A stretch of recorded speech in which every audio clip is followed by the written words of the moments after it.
It's been a while since we've had a consistent call-in show, but I feel good about this because we had one on Sunday before the Super Bowl. We've got one today, and I think Wednesday night's probably going to be the night for the offseason that we're going to do it. It seems to work well in the schedule, but this one's a big one. The Super Bowl loss is still fresh enough to talk about. Although I want this to kind of be the point, at least for the channel. I'm not saying what you have to do. I'm not here to control your lives. But for the channel, I want this to mark the end of crying about the Super Bowl, right? It was a tough loss for all of us. I get it. But I don't want to talk about it anymore. I want to look forward. I want to talk about the offseason. And offseason things are already starting. The 49ers need a defensive coordinator. So we can talk about that. We can talk about the Super Bowl if you would like. We can talk about whatever is on your mind. And the way this works is you have 5 minutes. There will be a timer in the corner. So please watch your time. And once your 5 minutes is up, we'll go to the next person. Right now, I've got 5 of you waiting. So here's the order. We're going to go Paul, Korean 49er, Phoenix, Keith, and Johnny C. As always, I say get in early because the longer you wait, the worse this week gets for you. So if you want to get in early. Link is pinned to the top of the chat. We're going to get started right after the intro.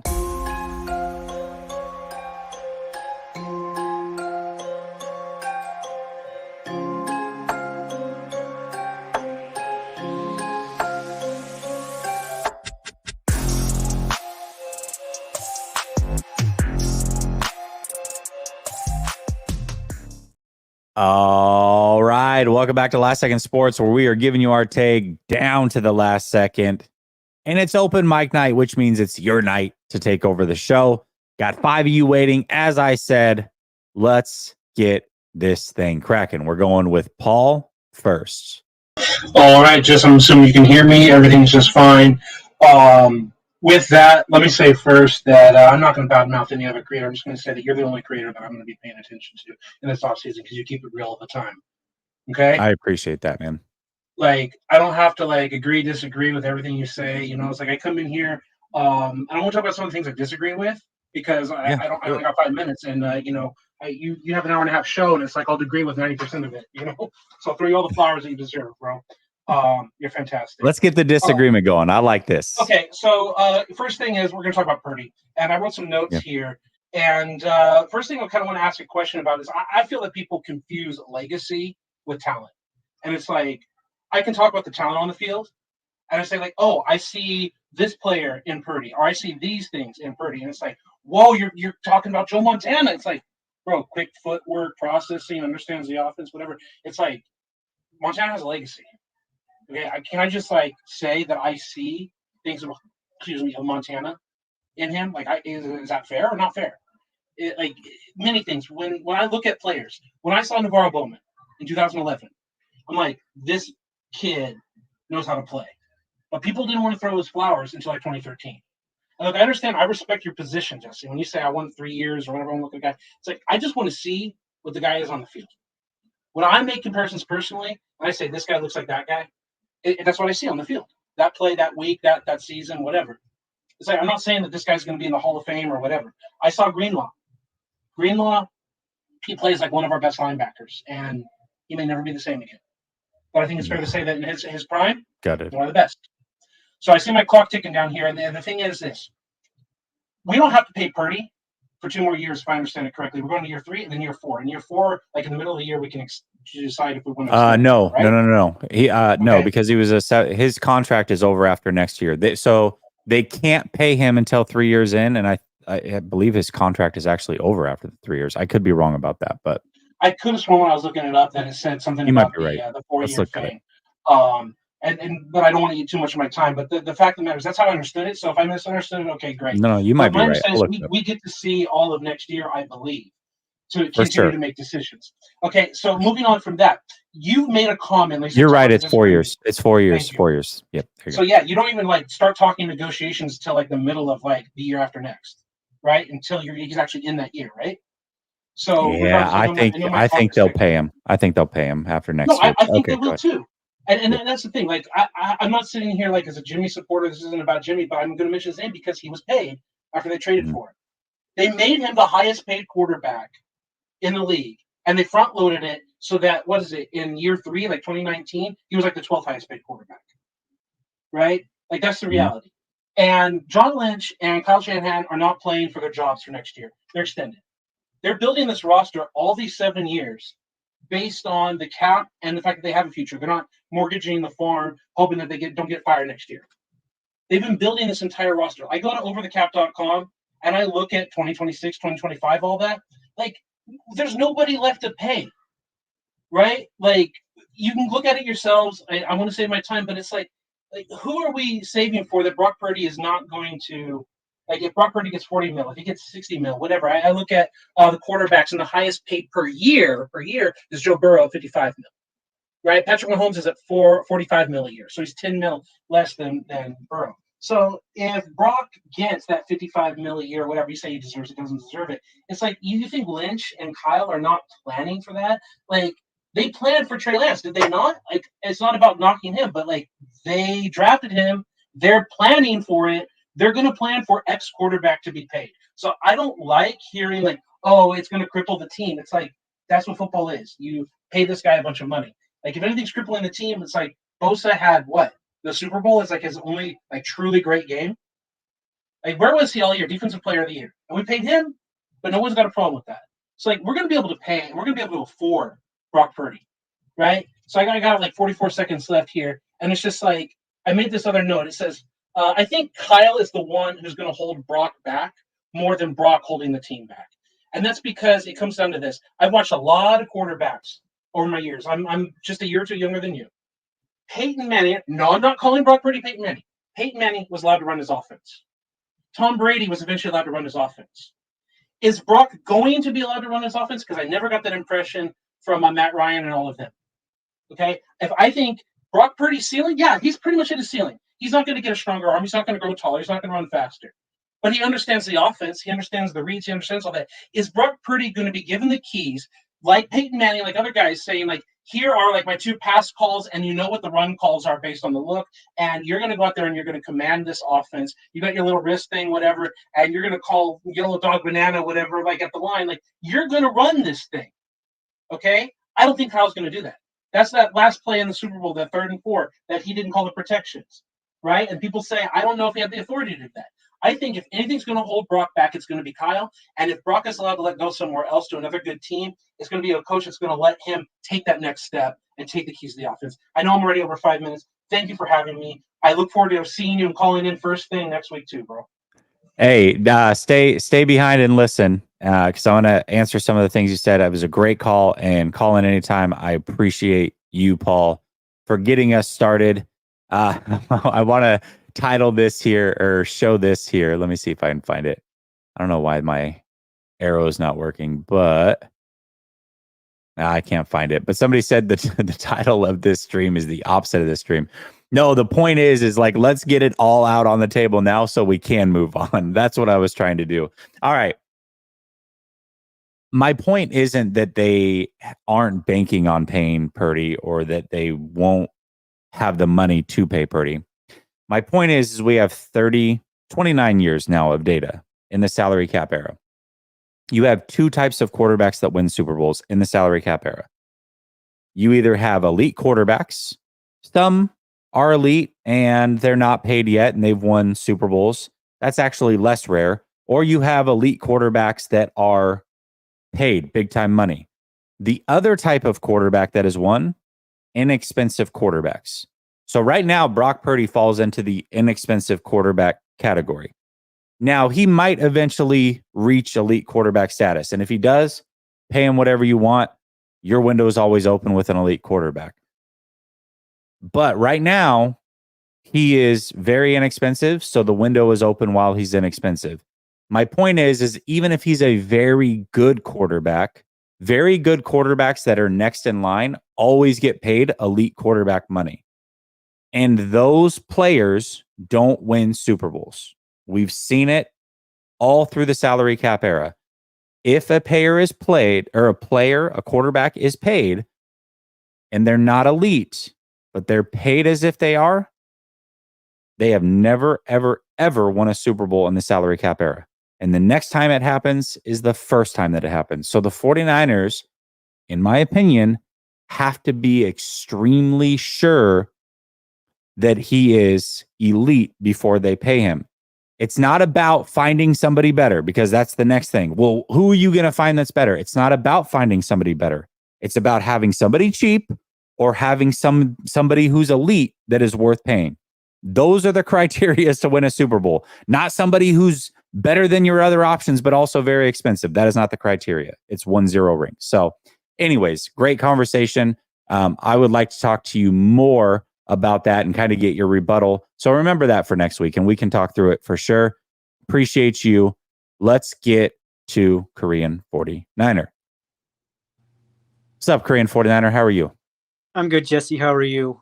I'm amazed I stunned you with my age, so it's a good trick to play on people. Yeah, it really is. Couple points. From the Cone Zone, one of the topics I want to talk to you about is this franchise is no longer the gold standard it was under Eddie DeBartolo with the York family ownership. Yeah. I mean, isn't there a team in the Bay Area that had a coach that could only take them so far, and they replaced him and brought in somebody new, and they got him to lofty heights within the past 10 years with the Warriors? Yeah. I mean, Lacob made the hard decision. To me, I don't know what the future is going to hold for this offseason. All I'm going to say is this team needs to start thinking about at least a mini overhaul, because that offensive line at times was very tough to watch. I mean, it's nice to have Colton McKivitz on the right side not making a ton of money, but I mean, I think we could upgrade there. Does Spencer Burford make a move this offseason, get stronger, understand his blocking assignments and everything? That's, those are questions to figure out. Hopefully he does, One of the other things I want to say is I didn't understand the Chase Young move outside of you gave a third round pick, and if you don't re-sign him, you get another third round pick. To me, from this Super Bowl, it always showed what the weaknesses were. The offensive line has always been a weakness outside of Trent Williams, and even Trent unintentionally sabotaged himself with those 2 penalties early on. I mean, yeah, he killed the whole drive. I like Trent. I don't want, I'd love for him to win a Super Bowl, but he's no spring chicken. I think, he's at some point going to fall off the cliff, talent-wise. So I'm just trying to figure out what are they going to do on the offensive line. And I know this offseason they also have only 5 defensive linemen on contract. So I kind of wonder what they're going to do there. That's a very good point. I think draft-wise, what you hope for is you can get somebody like a Tristan Wirfs, who starts out at right tackle, plays that for a season or 2, and then when Trent Williams retires, he moves to the left, and you can draft another right tackle. That's probably the most ideal thing. Now, I'm not saying you're going to get the talent of Tristan Wirfs, but somebody like that, that's what they have to do. The question is will Kyle play a young offensive lineman and start them at right tackle? I don't know. I mean, he was willing to start Spencer Burford-ish, at least with the rotation. Banks, he was unwilling to start him. He made him sit for a year. Kyle generally doesn't like young players playing big-time snaps on his offense. That's just the usual thing. Sometimes, every once in a while, somebody will creep in. You got a Deebo Samuel that crept in 2019. Took a while to get him going, but Ayuk was a no-go. He would prefer not to play those young running backs. We see that year after year. And offensive linemen as well. He prefers usually to have them sit. So I don't know. I don't know that he will prefer to play those guys, but he just has to go with the best player available. And they have to draft offensive line in the first round. They've got to. I mean, I don't know that they've got a choice. So hopefully that's what they do. And it's somebody that's versatile. They can play right tackle and then switch over to left tackle when Trent Williams is gone. Yeah. One of the other things I was thinking about is with Kyle Shanahan, he usually talks a good game during the regular season, but we've seen his shortcomings in these Super Bowls. I get the first time, okay, you were an assistant and you blew the lead against Tom Brady. Okay, it happened. We'll go on to the next one, but I don't think he has ever learned from his mistakes. I mean, I make a mistake once. I hope I learn from it and I don't become insane because I make the same one over and over again. I mean, don't you know that you have Christian McCaffrey as the best player on offense in the league? Why is it that we can't give him the ball in those crucial situations? Because you just know that Kansas City was hoping that that would not happen. Because I think Christian, I don't know the average of he was getting per rush, but I know that he was at least, I know that Kansas City was worried about him. Yeah. Yeah, absolutely. I mean, I don't know. I don't know that it seems like Kyle hasn't learned because we have those weird lapses where he doesn't run the ball for long stretches for whatever reason. I thought Kyle coached this game beginning to end much better than he did in 2019, but there was still the blunder of not taking the ball, or excuse me, not deferring in overtime. And then that third quarter stretch was so weird where 9 out of 10 plays to start your third quarter, you pass the ball. So didn't make a lot of sense. Some of the same mistakes. I don't know, man. I don't know. It's tough. I don't know either. My thing is I just see our core isn't getting any younger, and they were just absolutely look like, you broke a vase into a million pieces, and it looks like how are they ever going to try to put it back together for this upcoming season? Yeah. Take some time off, get away from things for a little bit, and see what happens. But one last thing, I'm going to start my off season. I'm going to take a break from all this.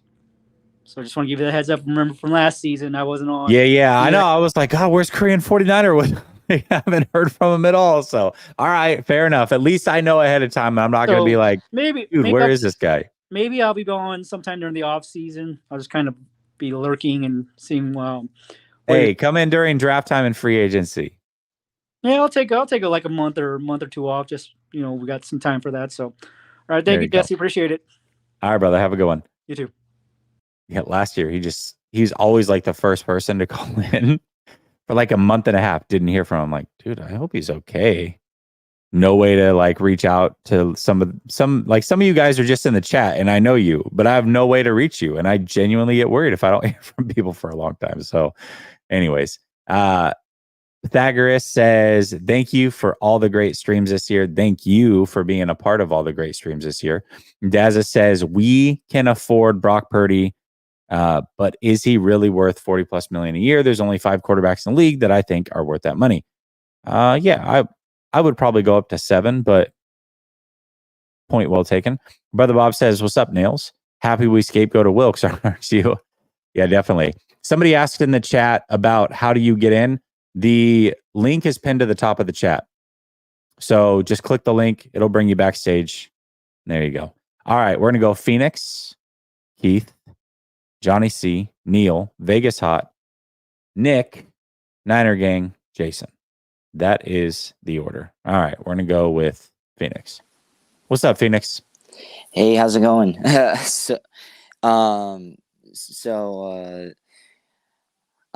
do want to say that was I do want to say shout out to Ryan G. Hensley because I was right. I made a prediction. It's he made a video clip. He posted a clip of me when I called in. I bet you anything they'd clown me, but let's just say I was right. It was like the conspiracy theory video but I didn't actually check it out. I saw the title and I saw that it was you. What was the premise of the take? I said that that there's it wasn't that it I said that pardon my stutter.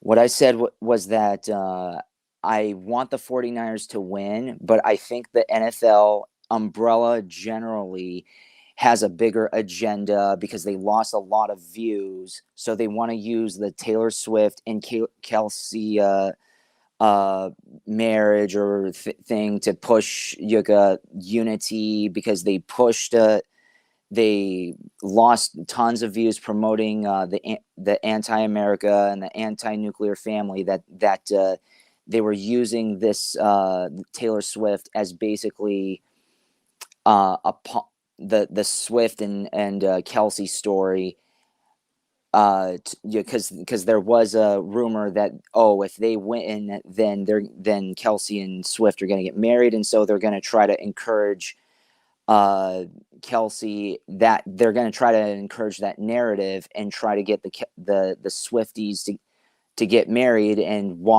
also get to watch the Super Bowl, because the past few years, Super Bowl views were an all-time low, and they needed some kind of way to basically rebound for the mishap that they did, and also recover their viewers, their viewer count. So even though he said, no, I won't believe that, it's like, people kind of forget that the NFL as a whole is a business, so they're going to do whatever it takes to get the most views and the most people on their side. So I do believe that there was a bit of rigging going on, for just for that, just to push that narrative. Call me so I don't know. That's not what I wanted. Listen, I'm not. No, I know that wasn't what you wanted to get into. I didn't hear the take, so I just wanted to hear it.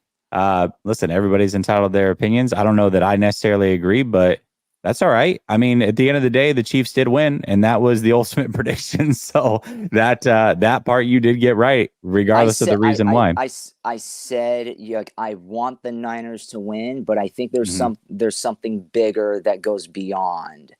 Because the NFL is very huge. It's a huge culture changer. It's a huge culture market, and and I'm saying they're going to be trying to using the Super Bowl to promote a certain type of culture, and that was the basic message. So I apologize if my 5 minutes was up. I was just answering your question. No, you still got a minute. Go ahead, man. In all honesty, I'm just going to get this off my chest. People constantly question. I do think that Kyle, if not fired, needs to get on the hot seat. He needs to be on the hot seat this season, because people are tired of just like, this is our year. It's complete. It's like, when is this guy going to learn? And he just doesn't. I mean, the guy is 0 for 3 in Super Bowls. Him saying, well, I didn't know the rules yet. Okay, you don't know the rules yet, you're a genius. Come on, dude. No, you're not. He's just to me, he had everything going for him this season. And when you have so much going for him, you still can't get it done. And even in spite the narrative, you still can't say, okay, F your narrative, I'm gonna kick your ass. He doesn't have he's not a savvy dude. He's not, and plus he's not the feisty competitor, like, F you, I don't care, I'm gonna win, and no one's better. It's like, this guy is just like, oh, that doesn't work, okay, it's like, it's very defeatist and very stubborn. And I'm sorry, I cannot support I cannot support a very cucky coach. I can't support a cucky owner, because there's no such thing as a successful. This is and I'm gonna say this. This is the 49ers, for F's sake. This is the 49ers, and this is what, I know it's not the 80s and 90s anymore, but you've built such a culture and such a franchise and painted such a picture for so long, and now you just basically want to taint it because of like two people's egos. I'm sorry, but we're not going to the Super Bowl next season. And if I'm wrong there, then okay, whatever. But this, to me, needs to be a crash and burn season. I'm okay with plummeting, winning 5-6 games, and just rebuilding and starting from the ground floor, because that's what needs to happen. I don't mean that, and it doesn't need to be that Kyle is canned. He can still be the coach, but he needs to relaunch and reinvent himself. We need a crash and burn rebuild season, because our players, our star players that we've been relying on, are old, they're banged up, and we need fresh meat. We really, really do. All right. That's fair. Phoenix, I appreciate it. I let you go a few minutes over just because I asked you what the take was, and that took up most of it. So appreciate you supporting as always. No, you're good. I apologize, you're good. and I'll call in again. You're so shway. You're awesome. Thank you, man. I appreciate you. Have a good one. Thank you. You too. All right. Oh shoot, I almost got rid of somebody else. Got out of there so fast. I mean, I guess the only thing I would say, Phoenix, is I feel like those things do contradict a little bit. I have no problem with you believing that the NFL is a business and that they chose a winner. But if that's the case, how do you hold Kyle Shanahan accountable for losing a game that was basically not winnable, right? So that's the only question I would have for you. But I've given you so much time, and I got to get to these next folks. Brother Bob says, well, can we rig it so that Kyle can have a new brain? Great. Jeez. All right. We're going to go Keith, Neil, Niner Gang. Actually, no. Hold on. Yeah. No. Keith, Johnny C, Neil, Niner Gang. I see some people fell out here. And then Monsa, Jason, Papa Dragon, and Money Nick Meyer. All right. Let's go with Keith. What's up, Keith? What's up, man? How you doing? I'm doing fantastic, man. How are you? And I'm following that guy Phoenix just like I did on Ryan's show that day. I remember. Oh, did you really? Yes. That's the real conspiracy theory. Ryan and I made that happen. No, I had no idea. But you took the words out of my mouth. How can he be on the hot seat if it was rigged against him? Right. I mean, that's the only question I have. So I don't know.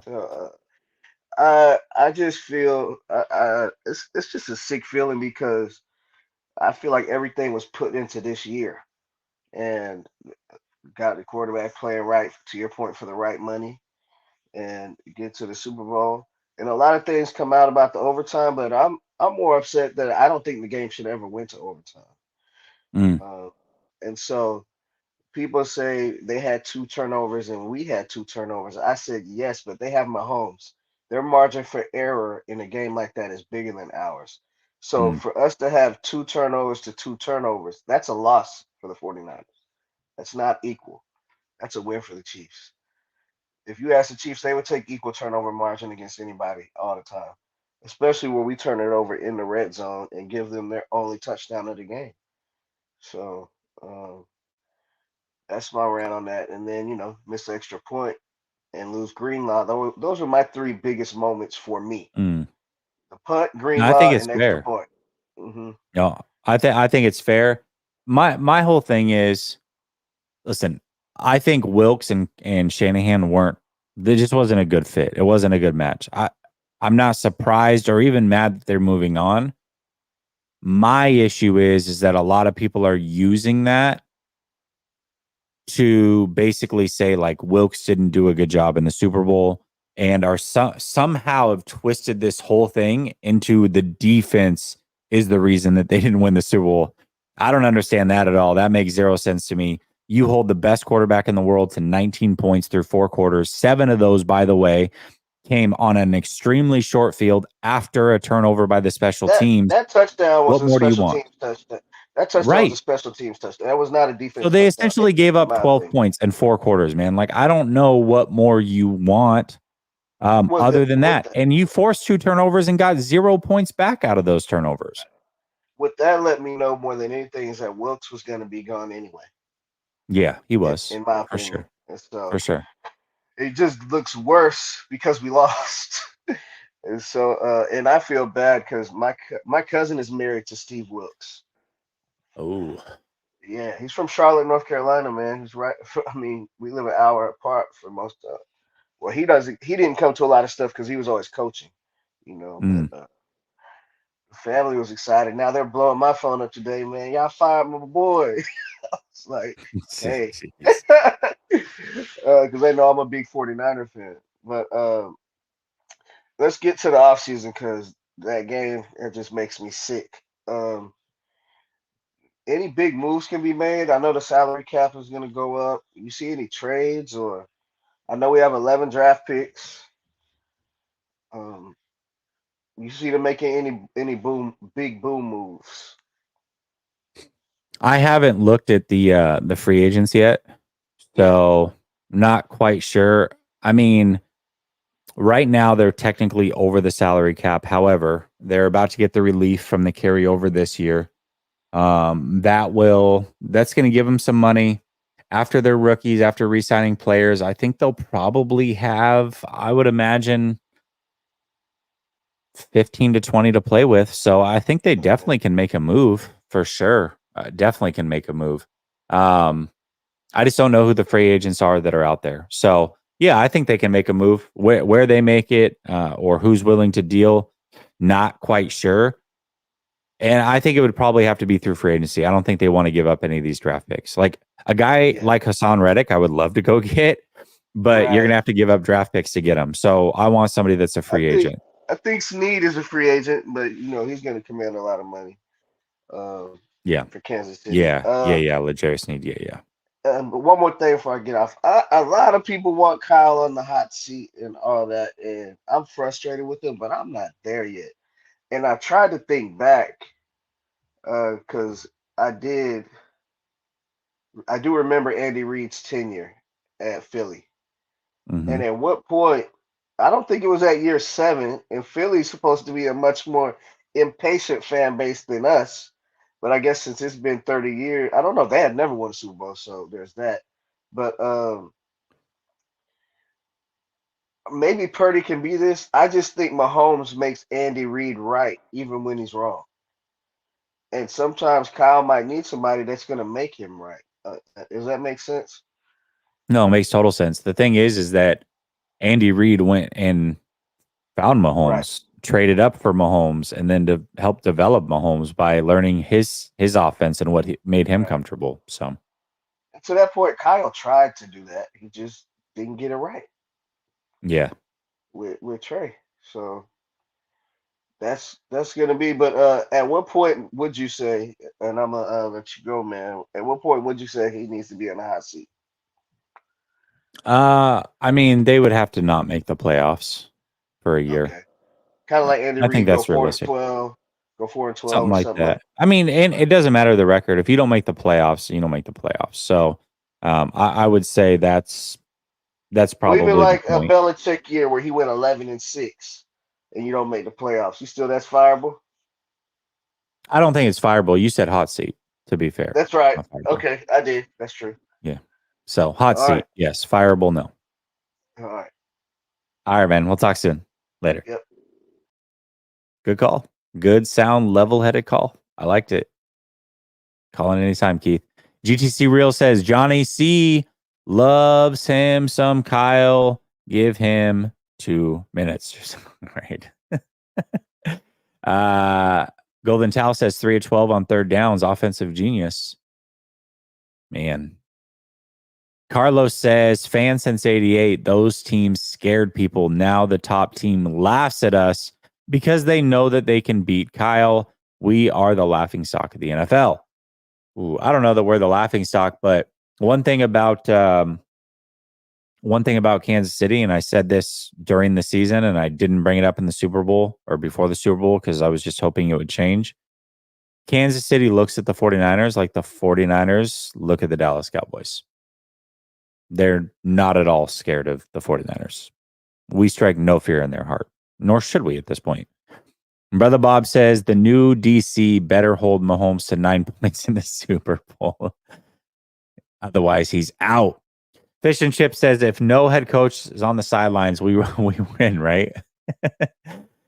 Nice. Well done. All right, we're going Neil. Let's see. Oh, JC dropped. Okay.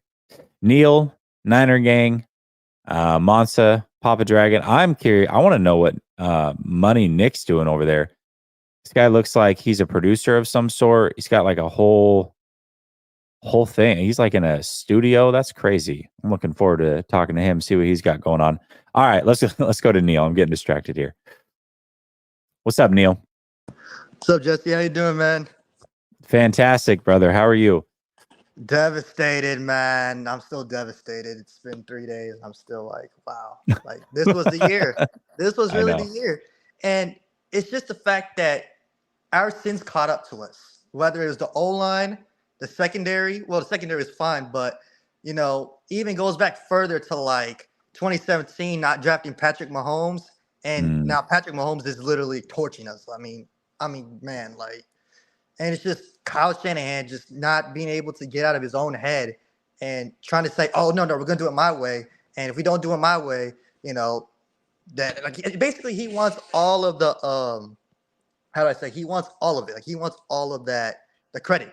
He doesn't want to give it back to a good quarterback. Because if he had Tom Brady, we all know Tom Brady would be sharing that credit with Kyle, right? Or people would be saying, oh, well, Kyle couldn't do it without Tom Brady. Like the same way people are doing with Bill Belichick or Andy Reid, Kyle wants all that to himself. And to me, you can't win like that. You got to have a good quarterback. You got to have an elite quarterback like a Tom Brady, like a Patrick Mahomes, that can get you over the top and potentially a dynasty. And like I said, Jesse, I think it's just our sins just coming back to us, man. And I feel like the game was over after the third quarter. I mean, the fact that Jair Brown picked off Patrick Mahomes and we went 3 and out right after is unacceptable. So unacceptable. Like, and at the same time, like if somebody had told me at the beginning of the game that Brock Purdy will play a clean game, no INTs, no fumbles, and Patrick Mahomes gets picked off, and we hold him down to under 19 or under 20 points, I would have thought we won the game. We win, right? Yeah, and I mean, it just clearly shows that it's Kyle. Like, you can't blame Jimmy Garoppolo no more. You can't blame. I don't even blame Jake Moody. Like Jake Moody did what he had to do. Yeah, the PAT was tragic, but I mean, he still made the big kicks. At the end of the day, you got to put them away. You're the one with the better roster. There's no curves, absolutely no curve. Like you don't get a pat in the back. No, Kyle should be on the hot seat right now. So, and next year's not even going to be any better. I mean, look at the schedule: Kansas City, Buffalo, the Jets, Dolphins, Rams twice, Seattle twice. The whole NFC North: Green Bay, Detroit, Chicago, Minnesota, Dallas. Our schedule's not. I mean, we might not even get the number 1 seed. Yeah, we're not even gonna get number 1 division. We might be lucky enough to even get number 2, but I mean, we'll see. So I think we need to get younger on the trenches. Like we need to get younger in the O line, and we need to get younger on the D line. I would say get rid of Armstead, get rid of Hargrave, and maybe get rid of Debo, and just and then pay Ayuk. Definitely got to pay Ayuk for sure. It's just going to be hard to move on from some of those contracts, man. I mean, they're so locked in. You really can't do much until after June 1st. And at that point, the draft's come and gone. It's tough. I mean, for better or for worse, I think they're pretty much locked into this roster. And we'll see. It hasn't been enough yet. So I guess my question is like, how does it change enough for it to be enough for them to win a Super Bowl? I just can't see it. And, the NFC is going to be better. They had a very good health this year. I don't know that that's necessarily the case. In fact, they're already starting out next year with Greenlaw and Hufanga recovering from major injuries. So, it's just not good. It's not a good start. I think it's going to be extremely hard. And a team this age needs the number 1 seed.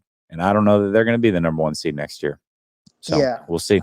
I think I said 2 years ago that this Niners team has, I think 2023 season is the most important season because this was, and I was right, because I think now our window is going to start closing now. We're on the other end of it now. Like, we're not in the point where our window is open. No, it's closing. And I think, honestly, Jesse, I think with this core with Trent Williams, BA, CMC, Warner, both, I think, like, with all these guys together, I think we only have at most 2 years. Like, I think that's it. After 2026, you're gonna have to do a rebuild, or 2025 season, excuse me. After the 2025 season, I think that's it. Like, just there. If you can't get it done now, I don't think Kyle's ever gonna get it done. So yeah. Man, that's a harsh reality. Well, thank you for Yeah. calling in, man. I appreciate you. Yeah, absolutely. Appreciate it, Jesse. All right, Neil. Have a good one. Good call. Another good call. Ty says, why did Kyle get away from running by committee? Because he had CMC, who he ran a ton all year and then didn't in the Super Bowl. Jeremy says, I read that Mahomes is expected to restructure his contract again. How is that even possible? As long as you got guaranteed money, you can restructure. And that's what Tom Brady did. That's the Tom Brady recipe. That's how they free up money. That's what the Browns did, by the way, with Deshaun Watson, and they can do it multiple years. Just kick the can down the road. And that's the big thing about when you have an elite quarterback and you pay them big money. If you expect them to be elite for about a 10-year span, you got about 3-4 years where you can kick the can down the road on a big contract and still be just fine. So smart. It's very smart. And it makes sense because they're going to want to keep Snead and Jones. So that's the only way that they can possibly do it. All right, we're going Niner Gang, Monza, Papa Dragon, Nick, Money, Meyer, and then Vegas Hot. And then we'll get to the crew after that. Jackass Penguin, I see you. All right, let's go Niner Gang. What's up, Niner Gang? What's going on, Jess? How we doing? Doing fantastic, man. Good to see you. Like always, same to you. Man, well, where do we start? I'm just not even going to talk about the Super Bowl. Y'all already got that covered. Let's talk about BA real quick, because I'm a little questioning here about everything I hear about him. And please tell me when I'm wrong. Okay, I had a conversation with my buddy earlier. Okay. Is BA a legit bona fide number one receiver? Meaning, how many 50-50 balls does he come down with when it's on the line? Or does he not have to do that because he's such a great route runner that he's open, and that's what makes him the bona fide receiver? Because like CeeDee Lamb, Chase Young, guys like that people consider bona fide receivers, they're going to come down with the 50-50 ball more times than not. Brandon Ayuk, 50-50 ball, I've seen him come down with them less times than he has. What do you think on that? I don't necessarily disagree with that. The thing about Brandon Ayuk, though, is that he's also very unique. I don't know if there's many, if any, receivers in the league that are as good as he is in the pass game, route running, getting open, what have you, that willing to be a blocker, which is absolutely needed in this offense, and is also not a malcontent. You don't see him explode on the sidelines. You don't hear him ever saying, I want the ball more. In press conferences, as far as a locker room goes, I mean, you only hear good stories about his leadership. Hell, he even helped Diamador Lenore get better, talking shit to him after practices and getting him fired up and competing with him. Went toe-to-toe with Fred Warner when Fred Warner was hitting the offense. He wasn't having it. So I just don't know. Like, he may not be a 50-50 ball guy, but I don't think that means he's not a number one. I would say that he is one of one when it comes to what he does bring to this team and what he's willing to do that a lot of elite wide receivers are not necessarily willing to do. I agree with all that. So with that being said, Debo's got to go, right? If I'm choosing, yeah. I think in the passing game, Juwan's more valuable than Debo. In the pass game, yeah. I mean, Debo's, yeah. Debo's good with the ball in his hands after the fact. Debo, I think, would benefit the Niners, honestly, if he was just the true running back. Because when you line him up at receiver, and then you do shove him in the backfield, everybody's ready for that nowadays. Just because they know Kyle Shanahan is not going to put him in the backfield and not use him back there. When he's in the backfield, 95% of the time he gets the ball. So it's not rocket science. Yeah. But yeah, you're right. No, you're right. I mean, pretty much every time that he's in the backfield, he's touching the ball. You're right. That's what I'm saying, and it's not rocket science when you're going against these elite coordinators, and not even just the coordinators. You got a head coach like Andy Reid. Even if his coordinator didn't know, Andy Reid knows.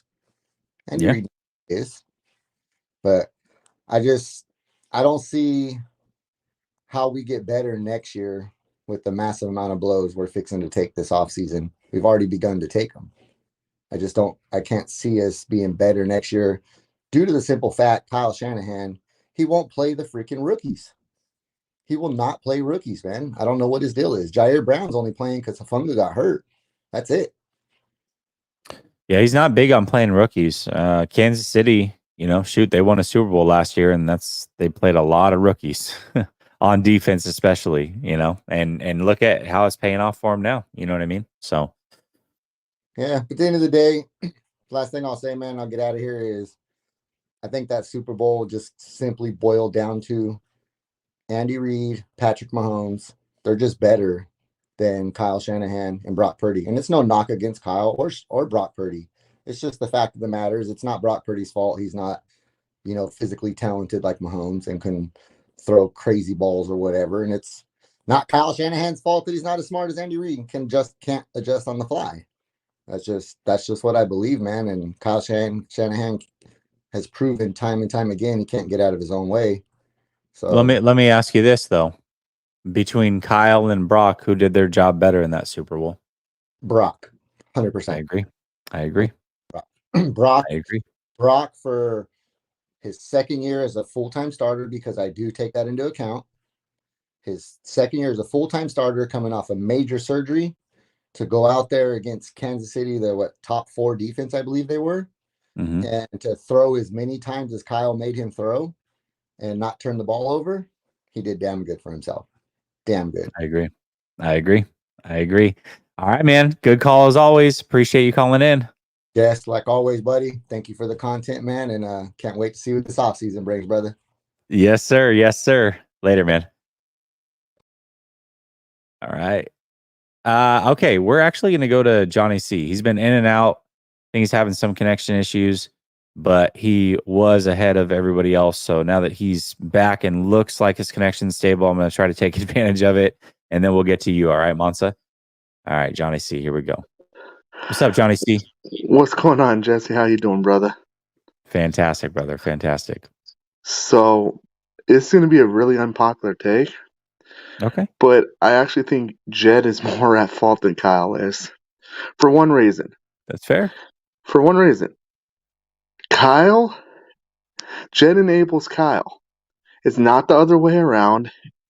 Jed likes making money and being relevant. That's what it is. Bad way to do business, but that's fine. Wilkes being fired, a lot of people are upset about that. He was always going to be fired. Look at all the bad press after the 3 straight losses. Look at the 0 call against Minnesota. Nick Bosa publicly has humiliated Wilkes multiple times. Kyle wants to be friends with the players. And the best defensive player in the league from last year got the most money a defensive player's ever gotten. And after the game, he said we weren't prepared like we should have been. That is why Steve Wilkes got fired. Now, in regards to the Super Bowl, we could be mad at all we want at Kyle. We talk about McCaffrey being the offensive player of the year. He did have 30 touches. He fumbled on the very first drive that took points off the board. This happened. That's not on Kyle. The special teams allowed 8 points on a muff punt and on a blocked extra point that ultimately cost them. The better team didn't win the Super Bowl, so we could be all upset about that. I don't believe the Chiefs were better. Anyone who watched the game knows the Niners had more talent, but all the breaks went the Chiefs' way. Greenlaw, who was making Kelsey push his coach, goes down with an Achilles injury, and Kelsey was physically overmatched by Dre Greenlaw. And then Oren Burks comes in and allows 9 catches, a touchdown, and 134.5 QB rating. Bad luck happens. Unfortunately, it all went against the Niners, and the sky hasn't fallen. 19 of 22 players are under contract. The Niners are going to be very good next year. But you need to fix the offensive line, and you better get another linebacker, because those are 2 positions you desperately need. You can't ignore the offensive line anymore after he gave up 9 unblocked pressures. The only thing I will blame Shanahan on is this. Targeting Trent McDuffie, who's an all-pro and probably the Chiefs' best corner, which is why Snead's not going to be there next year, was a dumb decision. So that's where I'm at. Again, you could fire Kyle. He's not going to be. But if you do fire him, who are you going to get to replace him? No, you're right. It's too late. It's too late. And you don't want Jed making any decisions, because he did that when he hired Chip Kelly and Tom Sula. Those 2 hirings were the worst hirings in this franchise's history. So you don't want Jed doing anything but shaking hands and signing checks. And the only reason why Kyle has an aura about him where he doesn't take accountability is because of his stupid last name. And that's why Kyle is the way that he is. I like it. Listen, I'm going to mute you real quick, just because I'm getting feedback. Every time I talk, I hear myself. The Jed York take is the correct take. You're right about that, because ultimately Jed York came out and said if they had won the Super Bowl, or excuse me, if they had lost in the NFC Championship, not won the Super Bowl, that it was a good season. It was still a successful season. So he's willing to allow things that we as fans wouldn't allow. Okay. So whatever happens to you, you're responsible for what you allow people to treat you like. So I'll give an example. If somebody treats you like crap, then it is not their fault if you're not willing to say anything. You have to set the expectation. Now, if they continue to do it, it is a them problem. But you have to set the expectation on what you're willing to put up with and what you're not. So I agree with that wholeheartedly. I think it's a great take. And Jesse, the other thing I'm going to add is this. People are worrying Ayuk's going to leave or get traded. No. The Niners own his contract. They will pay him like they paid Debo, Kittle, Warner, and Bosa. And if Ayuk wants to hold out, then he's going to be losing money. Anyone worried about Ayuk leaving? I'm not worried about it, because the Niners always figure that stuff out with their main guys. And Lynch has already publicly said, like he did with Debo, Warner, Bosa, Kittle, he wants BA here long term. BA will probably be here long term. So, again, the Niners, though, you cannot go through another season with an offensive line that bad.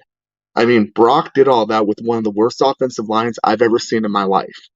And I've been a fan a very, very long time.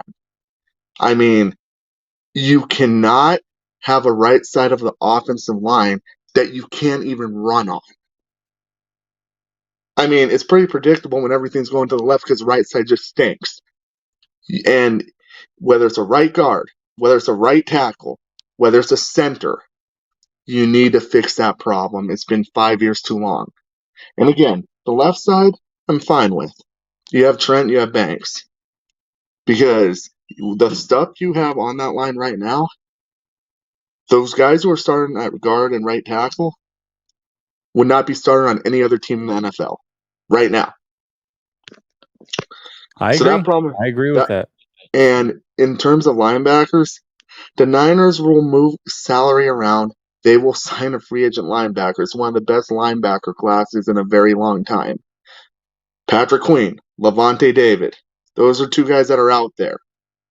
Because Oren Burks is no longer going to be on this team. He's not a good linebacker. And the numbers that I rattled off to you, Jesse, are an indicator of that. And the only other reason why Wilkes got fired, look at the pressure from the third quarter on that Mahomes had. There was none. And when the defensive player of the year reigning has called you out 2 or 3 separate times, I'm going to tell you exactly what happened and why Wilkes got fired. Bosa told Kyle, get him fired. And that is why Steve Wilkes is no longer employed by the Niners, because of Nick Bosa. I think it's a big possibility. Johnny, your 5 minutes is up. You actually went a few minutes over, but I appreciate you. We'll talk to you soon. All right, brother? All right, Jesse. Later. I think he's right about the Jed York thing for sure. That's definitely clear. But we don't ever see Jed York, so hard to hold him accountable. Brother Bob says, GM, Kyle, 2024 draft, first round, defensive line, second round, wide receiver, third round, running back, fourth round, tight end. What about kicker? Just saying. GTC Real says Parag held BA back for contract negotiations. I like it. It's good. It's a good start. Cryptic says condolences to KC. At the end of the day, this is a game and no one should have to lose their life over it. Yeah, that's so whack. You can't go. I mean, my gosh, man, you can't even go celebrate your team winning a Super Bowl without that going on. That's crazy. I can only imagine that if it was my family at a Niner parade and that happened, I can't imagine that. So Matt McEwen says BA beats coverage, not many 50-50 opportunities. Good point. My brother Bob says it's Kyle's team, so it's all on him. Bad luck equals excuse. Fair. Golden Tau says, how do we pay all these guys and rebuild the O-line? Draft. Got to draft well, though. Yo Eyes on Me says, we lost the game when we didn't run on 3rd and 5 and make them use a timeout and go for it on 4th and keep the ball out of Mahomes' hands. Would have been nice to not give him a chance.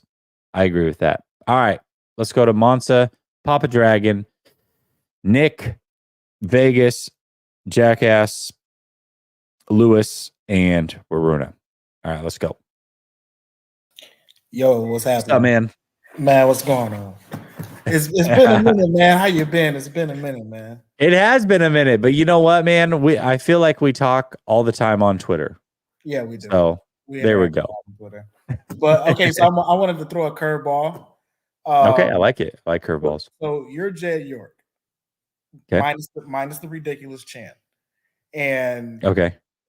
And no male pattern baldness either. Okay, exactly. Go ahead. So your goal is to put together, make whatever changes you need to make to this team, coaching staff, roster, whatever, to feel the most confident about actually going back to the Super Bowl and actually beating Mahomes. Now you don't have to worry about cap space or any of that, because we all know there are loopholes to get around anything. So you have complete 100% reign to put this team in a position to feel that confident. You can't trade Kyle the way that people would prefer to, because there's no openings. So nobody's trading for Kyle. You don't think anyone would fire their coach and take Kyle? No, I don't think so.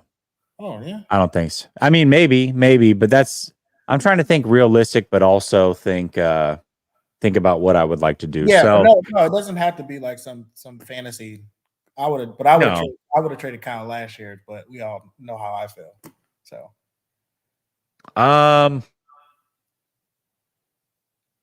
man,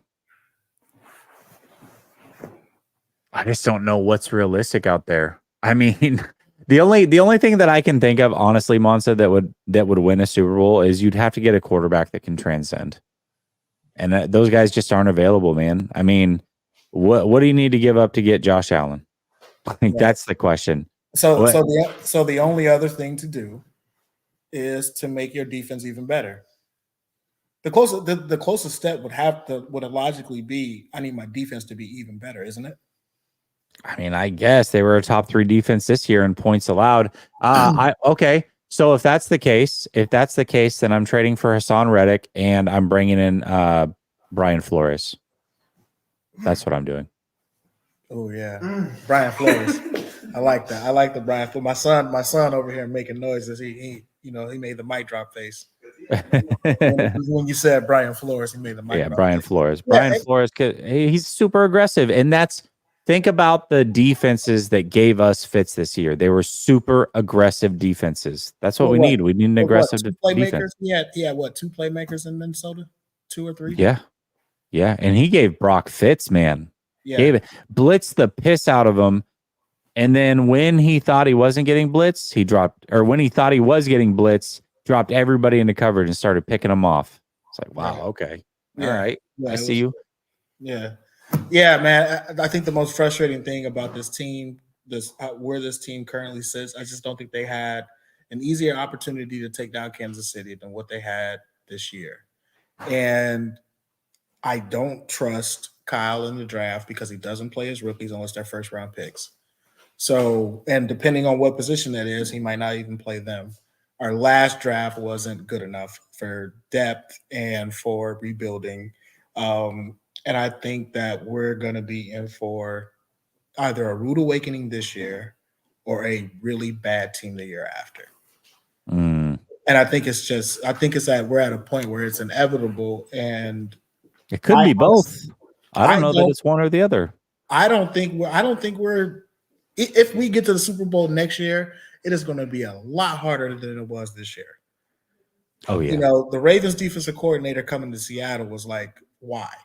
For me, that was like the absolute worst thing for us to happen is for a great defensive mind to take over that defense in Seattle.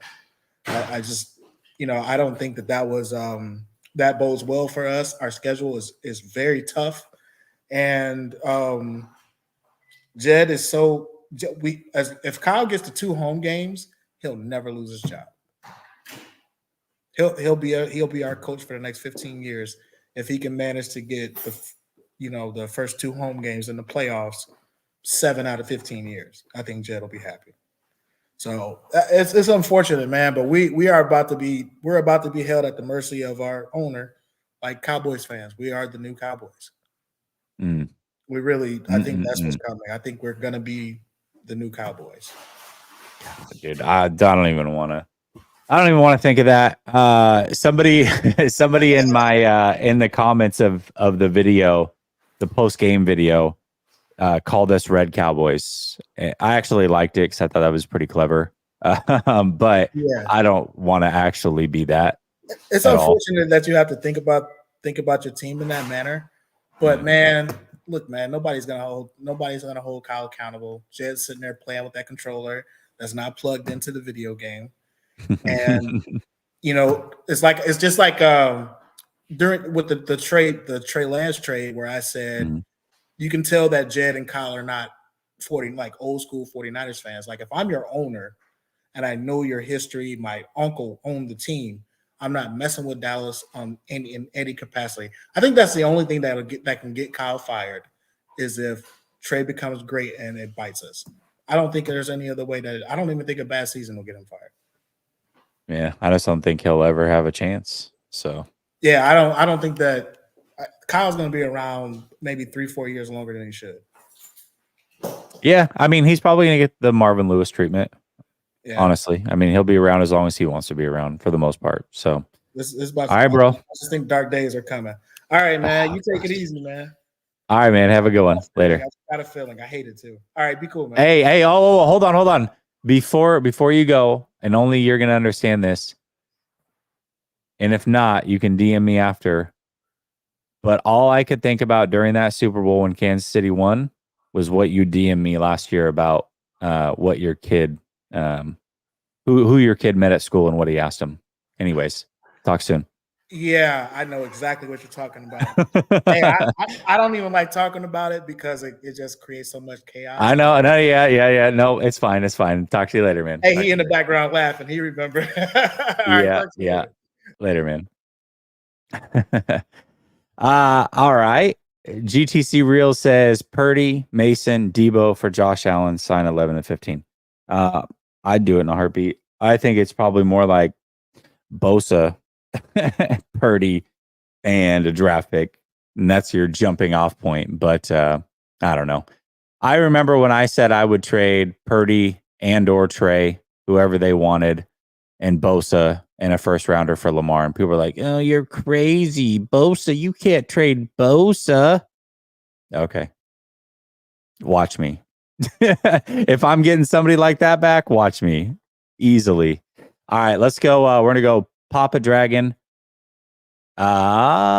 Nick, you dropped down to the bottom there, so I lost you. I got to know what the heck you're working on over there. Vegas Hot, Waruna. Actually, no, Vegas Hot, Lewis, Waruna, J-Dog, and then Eric. All right, let's go Papa Dragon. Papa Dragon, you were right, man. You were right. I was 100%. I hate it. I hate it, and I know you hate it, but you were right. But a little background on me, just a little bit. Okay. I'm 53. Okay. I retired at 47. Okay. I live on a lake. I'm living a good life. I'm blessed and I'm highly favored. Okay. I retired because the company that I worked with and partnered with, we developed statistical software for college football games. Oh. And this is back in the mid 90s. And that led me to, while I was in college, internship for the Detroit Lions. It then got me an opportunity to work with Peyton Manning and analytics in the late 90s. And literally working with Peyton Manning with a laptop, looking at statistics, charting throws, charting probabilities and things like that. What I learned during that time is that analytics is nothing more than just a bit of information. Football still has to be played and earned on the field. That's what I learned. What I learned is Peyton Manning, watching him throw 15 of the exact same passes to the same corner of the end zone over and over again, like 30 times after practice. So if you want to be great, you have to prepare to be great. Number two, luck favors the prepared. And the 49ers were not prepared. You cannot go into a football game running your same offense against a defensive coordinator that literally has 4 or 5 Super Bowl rings against the best quarterbacks, number one. Okay? Now, if I'm not mistaken, the biggest problem I see is arrogance all the way from the top. So right now, I'm enjoying some freshly made lemonade because Parag Marath earlier this summer said the Eddie DeBartolo 49ers will run like a lemonade stand. Well, that lemonade stand won 5 Lombardis.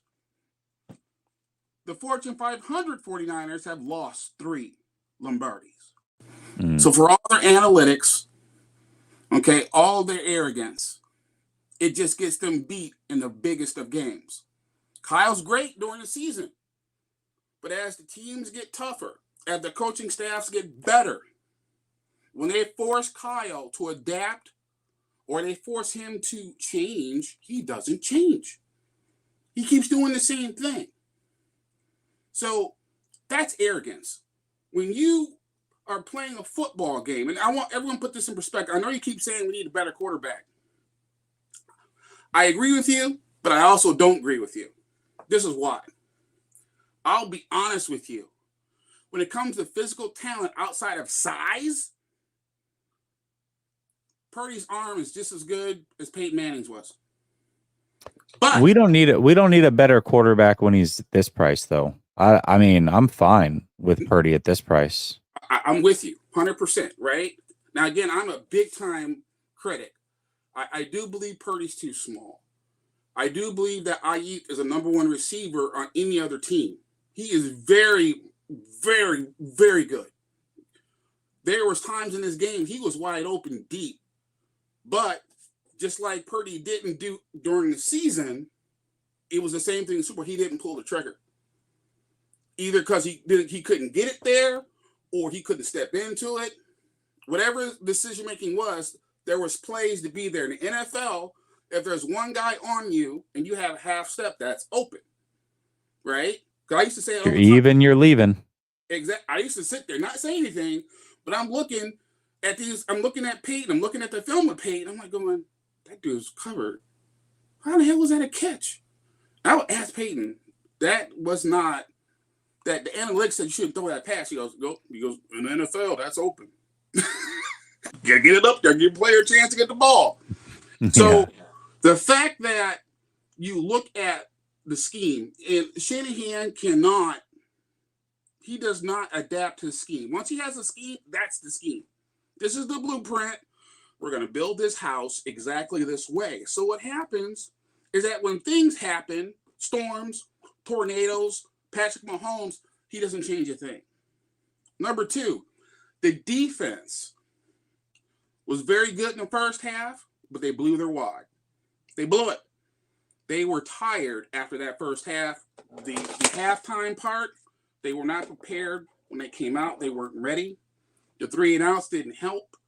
The fact that I think your best player, CMC, touched the ball 1 out of 10 times to start the second half off is part of the issue. But guess what? When Purdy left the field in overtime as a second-year quarterback and with the rookie kicker, he left the field with the lead. He walked off the field.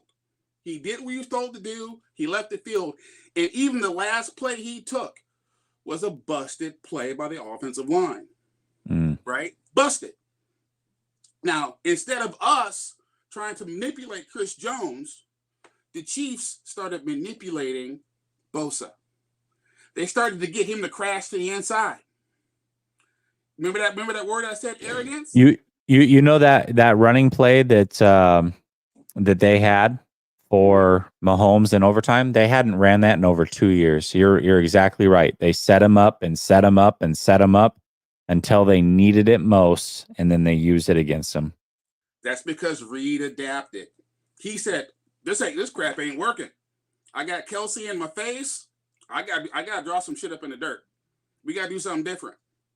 That was the biggest difference. And it goes back to arrogance. Remember, there's a long time saying in the 49ers locker room, I believe started with Jimmy Ward. Yep.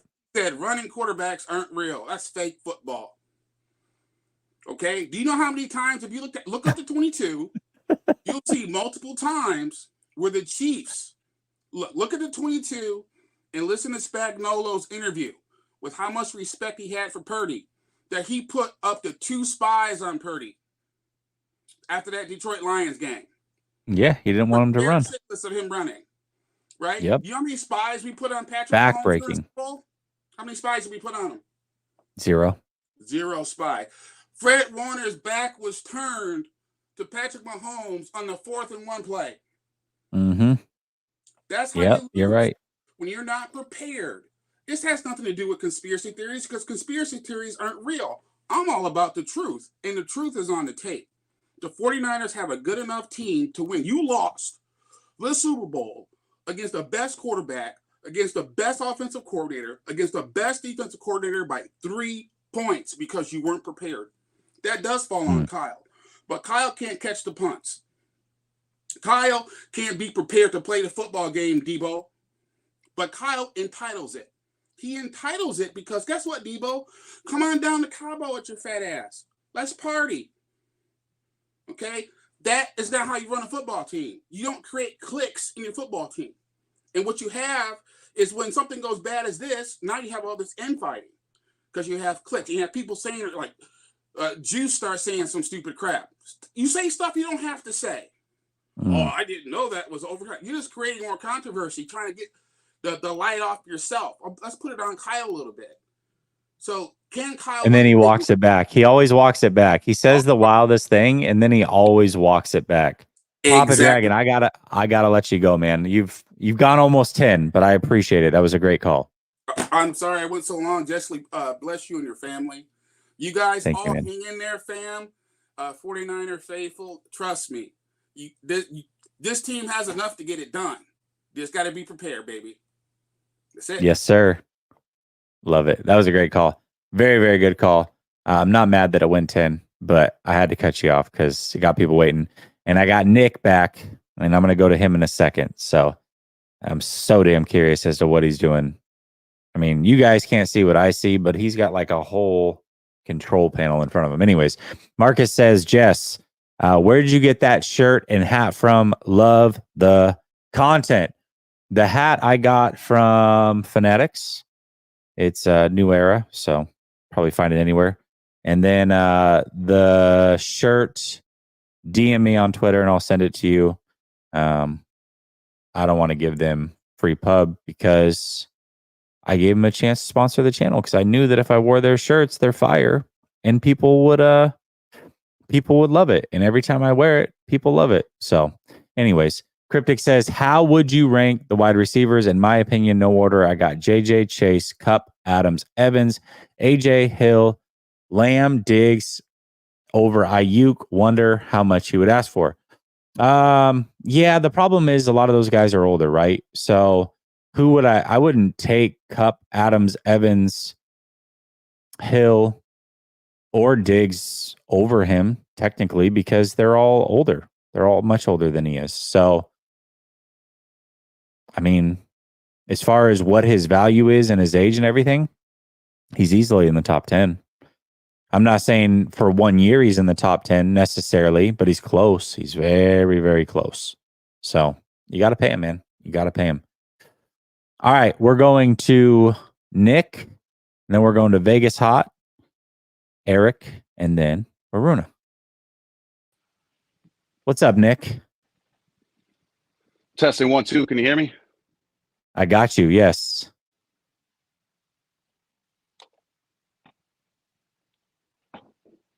You can hear me, Jess, at all? Or no. I got you. Yes. Yes, I can hear you. My stuff's all glitchy, man. Oh, go out and come back in. Go out and come back in. Heartbreaker. It's a heartbreaker for sure. All right, let me see if I can work. Yeah. I'm going to kick you and then you come right back in. Okay.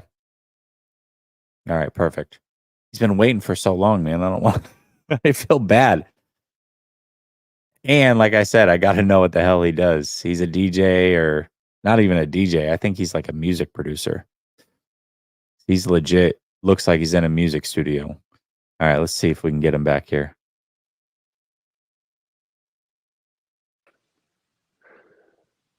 All right, bud. There we go. See, you guys see what I'm seeing? Now? Yeah. Yeah, I can hear you. Yeah, man. I know we're all heartbroken for sure. And this comes back down to the coach, man. I look at it like, the Bill Walsh days where we had the first, 20, 25 scripted plays and we're up by 21 points. We're doing these trick plays and we let our D play that. That's the 49 tradition. My first pick wasn't Shanahan. It was Holmgren, to be honest. And they said, oh, he's old, he's washed. But I look at it like, man,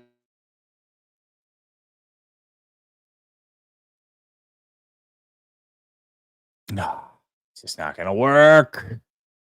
I don't know what's going on with his internet. All right. Well, I'll go to the next one. Hopefully he can get his internet figured out.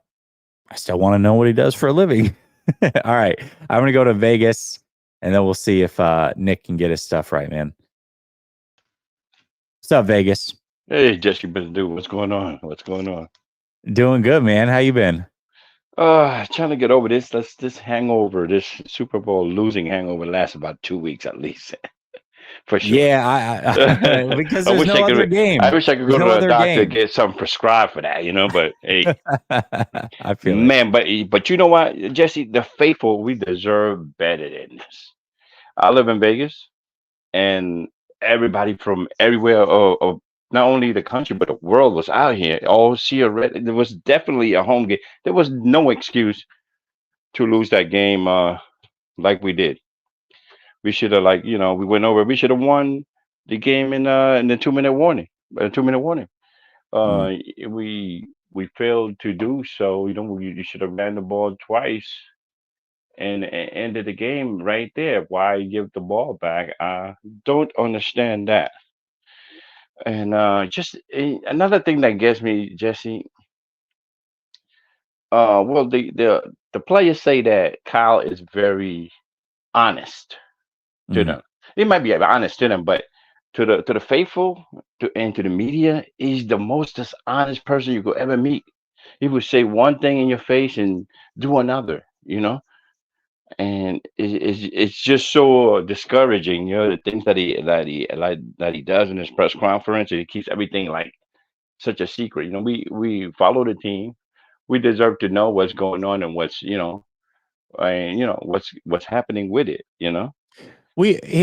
I think you bring a very good point up, and I was talking about this a few months ago, and we don't deserve to know everything, right? And that's not what you're saying, but what we do deserve is to feel like we're a part of things. Yeah. And I think that's like the one thing that Harbaugh was fantastic at. The who's got it better than us. Everybody's like, oh, it's so corny. And we No, but felt as fans like we were a part of that whole thing. We yeah, loved that. You know what I mean? exactly. You feel like family, like we should be. I mean, there's people like that follow this team over 20, 30 years or more. We deserve to know what's going on with the team. And Kyle really shuts down the fan base and the media, Mhm. the one that supports him.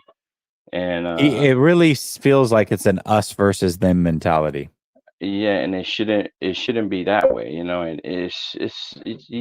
he went into that game and he's so unprepared, and I mean it's just unheard of, Jesse.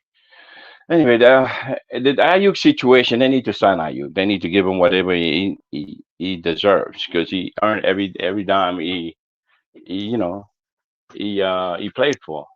And try to maybe sign another receiver. You think maybe Jerry's kid, Brandon Rice? Mm. Yeah, means that we might lose, which is going to be a big loss. Jennings is going to be a tremendous loss to our team. The things that we do is the thing that he does is not on paper. The blocking, the toughness, the setting the tone, the tough catches, the he's the real 50-50 ball guy in our team. Every team you need a 50-50 ball guy. Yeah. So if we can sign him, maybe we could get another big receiver like Jerry. I like the second generation kids that usually do good because they grew up in the business, so they very dedicated and they know what to expect. So you could get them to commit to whatever system you're running in, and Yeah. they come in very sharp. Oh, Jed, my man, Jed, he's just not passionate enough. He's just satisfied with mediocrity. If they, as long as he's making money, it's fine. That's the problem when you get owners that they're not passionate about winning. Yeah. Winning is Yeah. not the first thing to them. He gets to the playoffs. His team makes money. If they happen to win the Super Bowl, he'll take the credit. I'm pretty sure of that. But he's not just not passionate enough on that scale. Enough for me. Uh, I don't know. I don't know even if we could even trade Kyle. At this point, I know we could probably get the picks that we lost in the Trey Lance situation. Wouldn't that be nice? Yeah, that would be great to trade him and get the picks back and go on from there, brother. It's just crazy. The ultimate Uh, full circle moment. that would be tremendous. That's And funny. man, we just had to get 4 yards for Super Bowl win. I cannot believe it. When they got to the red zone, I said, okay, the trophy. I could just feel the trophy. It's just like I it really thought it was. was it, man. I thought we had this one. I did. Yeah, they run the ball twice. It's over. It's over. I would, God. I would, I would have took, I would have felt better if they would have ran the ball twice and got stopped and fourth down. And I said, well, at least they tried to move, try to move the ball, Tried to yeah, keep it. Yeah. try to keep it and prove, make Kansas City prove that they're a championship team by stopping them on fourth down on a Mm. run, But that wasn't the case, and until they start taking more accountability. be accountable. The players, the coaches, it's going to be the same thing, and they don't realize that anything could happen. I mean, anything could happen. We're going to have uh, most of our players back, but you know, it, the football is very unpredictable, Jesse. You know, it could How many you times get do you injured. see? How many times do you see teams in sports have roughly a same team that made a run and just the magic's gone? They're just a shell of themselves the next year. Not saying that's going to happen with the 49ers, but it very easily could. You see it in Yeah, basketball, you've seen it in baseball, you've certainly seen it in football. I mean, it happens all the time. it There's happens. literally no guarantee.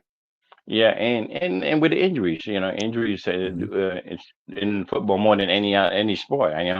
That was just a freak injury. Greenlaw getting hurt, we're just going out there. I was like, wow. I wasn't expecting that. That was like a real churn of momentum because he's just one of the tremendous players on defense. I put Yeah, him in there with him and Bosa and Fred Warner.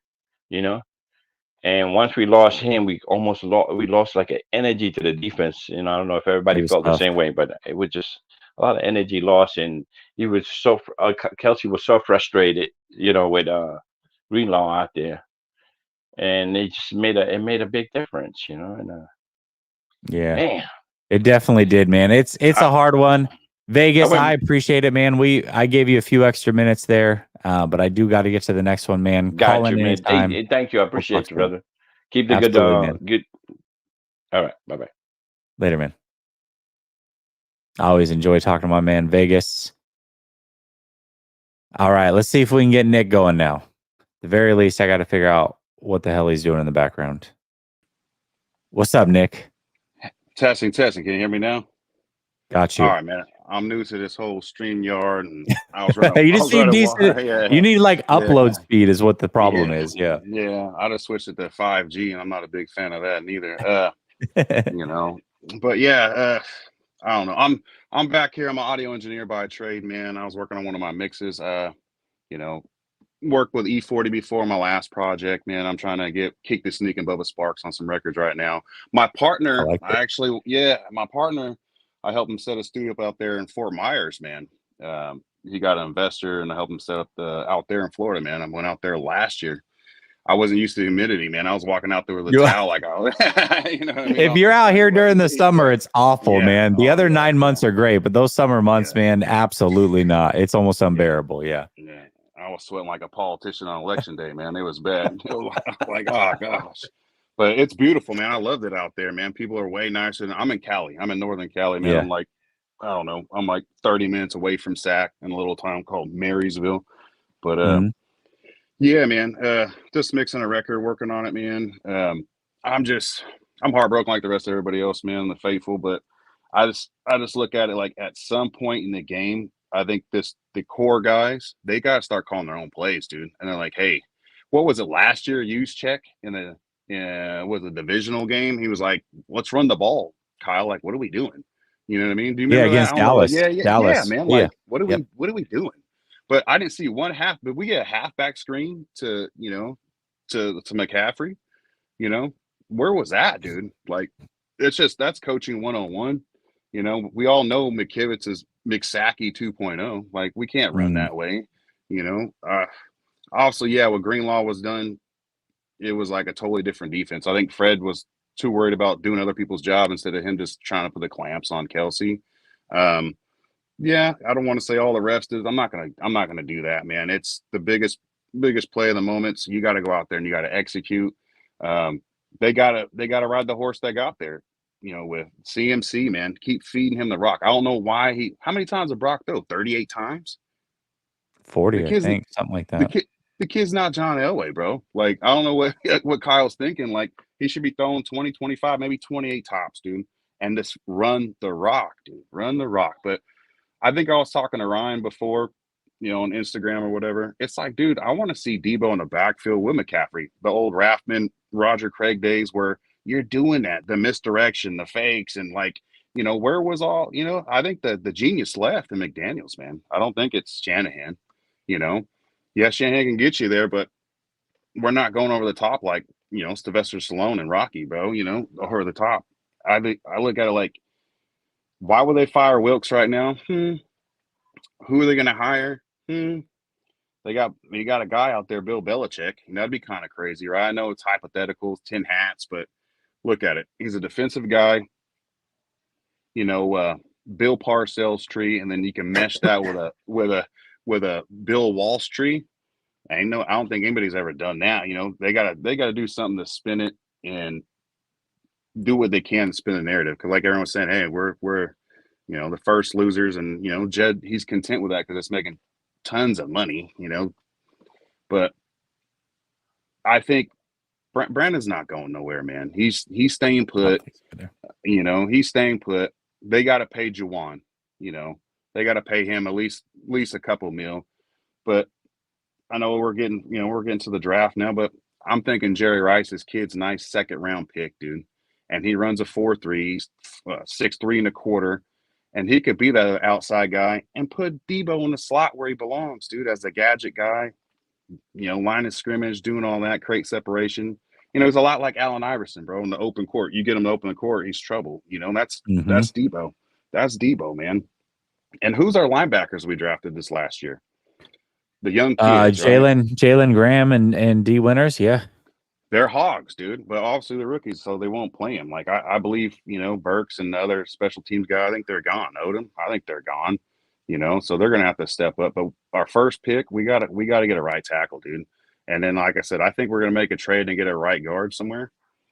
Because Burford's not the guy. This is his 4th year, and they've been trying to develop him now. Yeah.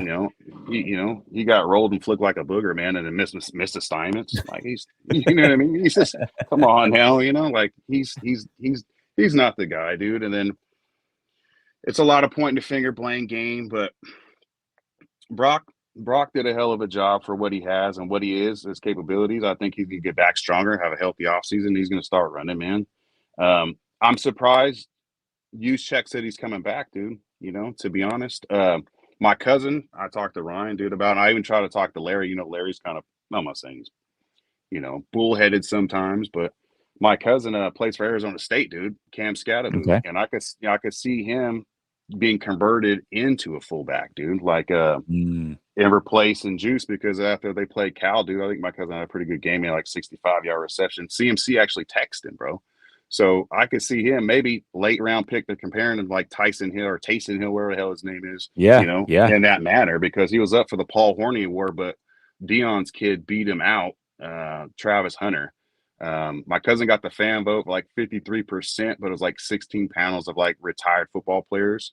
But my cousin, if you look at his stats, dude, he cleared him off the board. I know Travis had a couple games out, but when Dion shines that light, man, it's bright. So, well, yeah, think, there was no way anybody was winning over Travis, man. Come on. Yeah.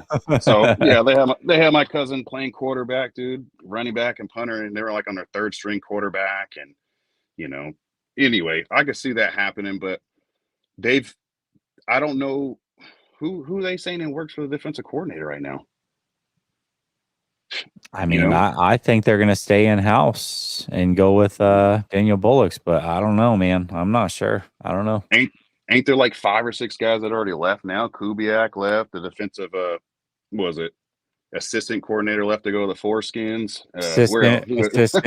Assistant defensive lineman. And then Lynn left. What's his name? Lynn. There we go. Left. There we go. He was what the assistant head coach and run coordinator. We all know that's Bobby Turner's job. You know what I mean? Yeah. I think Shanahan, there's only so much his dad can help him with when he's not on the sidelines, dude. He needs Bill Belichick to show him how to get over the hump and actually be a winner, man. That's what I personally think, because he's a glorified. I don't even think he's a good X and O's of designing plays, but like you said, play sequencing and calling plays at the right time and management, like, he's not the guy, dude. He really isn't. And it's what's going to change, because you see John Lynch after the Super Bowl, he was like pulling the rest of his little hair out, dude. Like, oh my God, like he couldn't even answer any interviews. And he's like, what can you possibly do, man? Well, he's basically underneath Kyle, even though he's the GM, Kyle really calls the shots. So you're right, man. Yeah. It's tough. Well, if you look at it with Adam Peters, man, he left and he was the guy drafting all our players. Tim and John have been, they're not King Griffey Jr. at the plate when it comes to the first 3 rounds, man. They're like what, one, maybe they got both, so that was a layup. That was a Dr. J layup, and then you got, Ayuk. Everybody else is just it's wiffle bat, dude, and they're striking out. I I don't know, man. I went back and forth with my buddy, and it's like there's not much you can say or do on this one. It's gut wrenching, but he's got to shake it up. Either he either let goes and let somebody come in that's new, run the plays, and he be focused on the just being a head coach, or John and him got a good rapport with Bill and say, hey, Bill, you're not hiring, you're not coaching, dude. All the positions are filled. Why don't you come over here for a year and see what happens? Because the Niners been using the whatever that, I don't know, it's the Rooney Rule or whatever, where it's basically we're a farm team, from minorities getting draft picks, so all the teams are filled. So they're like, all right, we're just gonna get rid of Wilkes, dude. It is what it is. You can't fire a guy for doing what he did with what he did. There's something in the works, bro. There's something in the works. I think if they're going in house with a guy, that they're gonna have to rebuild their staff anyway. It don't make dollars, and it don't make sense. I think they got to spin the narrative right now. That's this organization. It's not Eddie D. They got to spin the narrative, and I think they're gonna try to weasel in Belichick, let him handle the D, sign him to assistant head coach, and let him basically handle that maybe. And I don't know the draft. Hey, what do you think about this guy? Because he's a hell of a defensive back coach already, And look at who he coached, LT and all these other guys, dude. If he can just somehow get them in there and figure that out. Bro, if they got Belichick to be the defensive coordinator, I would be so shocked, but so happy, because that Kyle's not going to overrule anything he does. He's running his defense. Like I'm running my defense and get out of my way. And his defense this year was very good without their 2 best players. Right. It's incredible. So defensively, if he's not like in charge of the personnel and he's just calling a defense, he's fantastic. Yeah. But man, I don't see how they get it done. I feel like those 2 would be oil and water, but maybe they can. Nick, I got to let you go, man. Yeah. I appreciate you. Call back anytime, man. All right, brother. Later. Peace, love, and hair grease. Like later. Oh, man.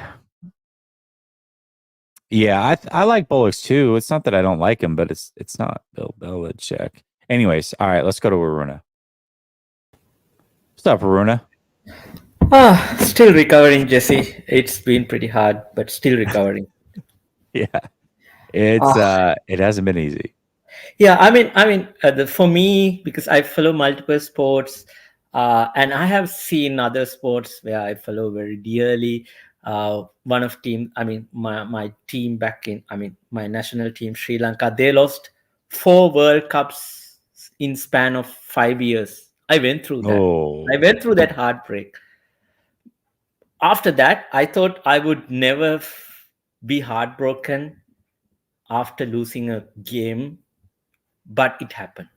2019, I was new to football, so I was okay. I was just surprised. Okay, why did we lose? Because I thought we were going to win. But this time when we lost, I literally couldn't handle it, because I think even today, I'm literally like sleepwalking. I feel half numb, okay, whatever it is. So it's hard to cope with. But my major issue with this team is, I think they have a problem.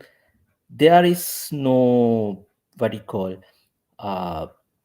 accountability, as well as they have, different level of treatment for each player, even the coaches. Because, for example, now Nick Bosa is saying that he was distracted, he could not get in, season ready with the contract negotiations and everything, right? Then Debo, we all know what happened with Debo. He wasn't in shape last year, so all the contract negotiation and everything. So my first question is, who is responsible for that? Then my second question is, okay, if Nick Bosa wasn't ready by the beginning of the season, it took him time. So what is the repercussion? So what is the punishment? Do you think that Bill Belichick would ever allow that? I mean, with Bill Belichick, even Tom Brady wouldn't get a pass. Every Monday morning meeting after the game, nobody's spared. I think if you read the book of Bill Belichick, Randy Moss, when he went to the Patriots, he was like a superstar in the league, right? So he thought, okay, I have a special place. But when he went to that meeting room Monday, and when he saw how Tom Brady got blasted for a mistake that he did on Sunday, he was like, okay, I can't act like the superstar here. I'm just a regular player. So that's my major question. But I think, end of the day, it comes from Kyle Shanahan, because Kyle Shanahan never acts with accountability. So the players, the stars, they do whatever they want. I'm not saying it's they have like a real cultural problem, but I still believe they have some kind of a cultural problem, because they have because, for example, I didn't like the Cabo gang head coach taking some of the players to Cabo, vacationing, those stuff. Because how could you do that? Because you treat some of these players separately. Because end of the day, as a head coach, your job is to win football games. It's not your job to be the friend or whatever it is. I mean, you have to treat your players. You have I mean, end of the day, we all are human, but your main job is to win football games. So you have to treat everyone fairly and make sure you treat everyone and hold everyone to the same standard. But I don't see that happening. Because end of the day, that's why I'm thinking, yes, okay, let's say the Wilkes firing, everything, he was not aligning with the defensive scheme that they wanted to bring up and everything. But he held Patrick Mahomes, whatever the, let's say Chiefs offense was bad, but still it was 19 points. It was 19 points. So where is the responsibility of the offense? I mean, how can you win without scoring 20 plus points in modern day of NFL? Because he's called an offensive genius, and we also how our offensive line, the schemes, whatever it is. I mean, he can say, okay, you don't understand what's going on actually, because that's how he answered even when somebody asked about, okay, why can't you win the big games, so and so forth. Okay, he said, okay, I have won big games, but you have never won a Super Bowl. Because I don't know whether. But Waruna, did you hear how he spun that? The question was, Yes. why haven't you won the big game? And he turned it Yes. into big games. Like, no, Yeah. that wasn't the question. The question is, why haven't you won a Super Bowl? Exactly. Unfortunately, most of the reporters do not uh, challenge him. That's another problem. But anyway, that's why. Because end of the day, maybe, I mean, I accept that Kyle Shanahan is a good coach, but at the same time, with this attitude, he's not going to go anywhere. Because I think probably a previous call or before that, there was a great point made. I think you talked about this. Because end of the day, after this kind of a Super Bowl run, it doesn't have to be football, but I have seen so many teams fall off. Because we are already seeing Brandon Ayuk having an issue with uh, the organization. I don't believe it's a contract issue. Because if it was a contract issue, he would throw this drama in another 3 to 4 weeks, maybe mid-May. But right now he's frustrated. That's what is happening. And we have players who are aging, so and so forth. We don't know the injury situations and everything. So that's my biggest fear. Can this team hold together and do it again? But to do that, I think the head coach needs to start with him. He needs to look in the mirror and say to him, okay, I screwed up. I'm responsible. Because that's what Bill Belichick did after they lost to New York Giants in 2007. After that 16 or regular season, he apologized to the players. Sorry, we didn't coach you right. It was our responsibility. We lost the game. I want to see that from Kyle Shanahan, but I don't think we will. So that's the biggest issue. So we are, even though things look great, I think it won't take too much time to things go really south. Man, Maruna, I hope you are not right. Yes, But I have a weird feeling that you are. That's the thing. It's hard to disagree with what you were Do saying. you remember It that really I is. was jokingly said, I think this was last 49ers after dark, you were with Grant. I jokingly sent a comment saying, okay, the weird number 3. So he traded up for Trey Lance, number 3 pick. Then he thought the number 3 guy in the depth chart was the best guy. So I jokingly said, okay, probably third Super Bowl lost is coming, and it happened. Oh my God. I actually do remember that. Yeah. You were doing a whole thing around number 3's like conspiracy, whatever. And yeah, you actually ended up being right. Later, man. We'll talk soon. Bye. Okay, bye. So funny. Waruna's like one of the most sarcastic, funny people on Twitter. I love it. He'll come out of nowhere with just the craziest ish. Dazza says, if BA really doesn't want to come back, do you think that we could swap BA for Diggs? I don't want Diggs, man. I don't even know that Diggs is a top 10 receiver anymore. And he's older. And I don't think his game matches well with Purdy's. I mean, he's more of like a get downfield deep. Yeah, I don't know. I don't know that I think he might outrun Purdy's arm at times. Golden Towel says 2019 guys really gonna trust Kyle to go 20 more. Yeah, man, I don't know. Brother Bob says, I'm not heartbroken. I'm pissed. Damn you, Kyle. And then he says, we're not winning a Super Bowl with Kyle. It hurts because it's true. Man. All right. Let's go. We're going to go Eric Dane, Jesus, Paul, GTC Reels, and then Eric. What's up, Eric Dane? Hey, what's up, Jesse? How are you? Doing fantastic, man. How are you? I'm doing all right. Just a little upset about the way the game went, but I'm sure there's a lot of that going around. Yeah, so, I'd say so. Just a little bit. Yeah, just a little bit, because they had every opportunity to win the game. I mean, it's not like they got blown out. It's not like they got destroyed. Honestly, the 49ers were the better team for 90% of that game. They just didn't convert any of that momentum into points on the scoreboard. You know, I was watching it with my son, and the whole first half, I was just saying, like, you got to increase the lead. You got all the momentum in the world. You're the better team right now. You need to put points on the board. You need to increase the lead. And they just couldn't do it. I mean, we got to talk about the elephant in the room. I know a lot of people want to blame the defense. Obviously, Steve Wilkes just got fired.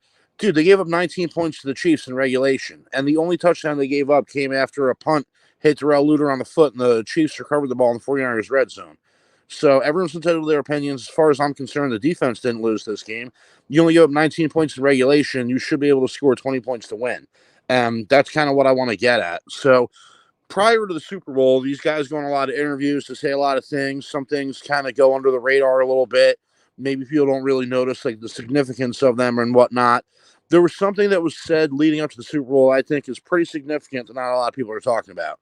So Jed York was giving an interview, and in that interview, he mentioned how Kyle had gone to him in the preseason last year and had told him, like, hey, I think our third string quarterback might be the best quarterback. Brock Purdy might be our best quarterback. And I noticed the reaction of a lot of people was like, oh, wow, that's so heartwarming. That's so nice that Kyle was able to figure out that this sweet little guy was really the best quarterback. And, you know, this is a really good sign.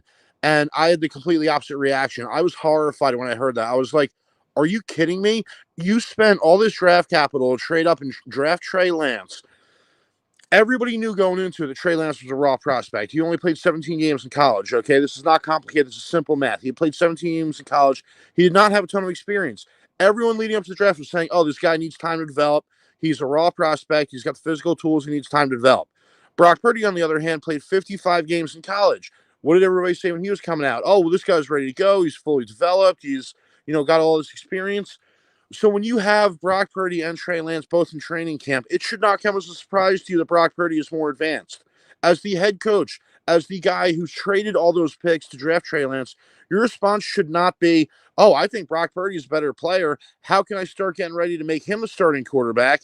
No, your response should be, oh, well, Trey Lance needs me to help him develop as the head coach. And it seems to me that Kyle's attitude at that time was not, oh, it's my responsibility to help Trey Lance develop. His attitude was, oh, no, you got to know how to do everything perfectly. And if you're not good enough, we're just going to find somebody who will. And it's like, well, dude, then why did you bother drafting a rookie if you had no intention to help them develop? Like, I don't know if maybe it's just me who took it from the way things played out, but it sounded to me like Kyle had no intention of developing Trey Lance. And already last year, before he had ever started his third game in the NFL, Kyle was kind of looking around saying, hey, who can I replace this guy with? And that's just, I think that just shows he had no intention of developing Trey Lance. And, obviously injuries gave Brock Purdy his opportunity, and then he's never looked back. They went to training camp this year. There was no quarterback competition. Brock Purdy was the unquestioned starter. Okay, great. You know what? This guy has 55 starts in college. He's fully developed. He's ready to win now. Let's see it. Let's see you win now. And they did not win now. I mean, I hate to say it, but it's not just the Super Bowl, man. If you look, the Packers game, Brock Purdy was missing open receivers all game. He had one good drive at the end of the game, and everybody was like, wow, look at how great Mr. Irrelevant is. You don't think it matters that the first 54 minutes of the Packers game, he was missing wide open receivers left and right. He hit Darnell Savage between the numbers, could have been a pick six in the first quarter. Like, yeah, I'm glad that he played well the final 6 minutes of the game. I wish that he had played a little bit better the first 54 minutes of the game, so they wouldn't have been trailing against the Green Bay Packers, the youngest team in the playoffs, team with absolutely no playoff experience, and you were trailing the Green Bay Packers. Then you look at the Detroit Lions. First half against Detroit Lions, the defense didn't play well, I will admit. They were down 24-7. Part of the reason they were down 24-7 was they had only scored 7 points in the first half because Brock Purdy had a passer rating of 39 in the first half. Passer rating on a scale that goes up to 158, by the way. So passer rating of 39, not good. Then you look at the Super Bowl. Yeah, now granted, Brock Purdy didn't lose the Super Bowl. I will admit he didn't lose the Super Bowl, but he had the entire game to win the game, and he didn't win it either. They needed to put the Chiefs away. I feel like it was watching Groundhog's Day. We're right back in the same boat where we were with Jimmy G, where we get to the playoffs, we play a really good team, and we just can't punch it in for touchdowns. We're settling for field goals, and eventually the other team does score touchdowns, and we get outscored. I mean, you held the Kansas City Chiefs to 19 points in regulation in the Super Bowl. All you needed to do was score 20 points or more to win the Super Bowl, and he couldn't get it done. And he's playing with 5 Pro Bowlers on offense. Dude, who would you take, CMC or Pacheco? CMC. Easy. Now, probably take Kelsey over Kittle, but that's not a huge advantage. Kittle's still really good. He had 2 catches in the game. You look at the weapons on the outside: Deebo Samuel, Brandon Ayuk, Juwan Jennings.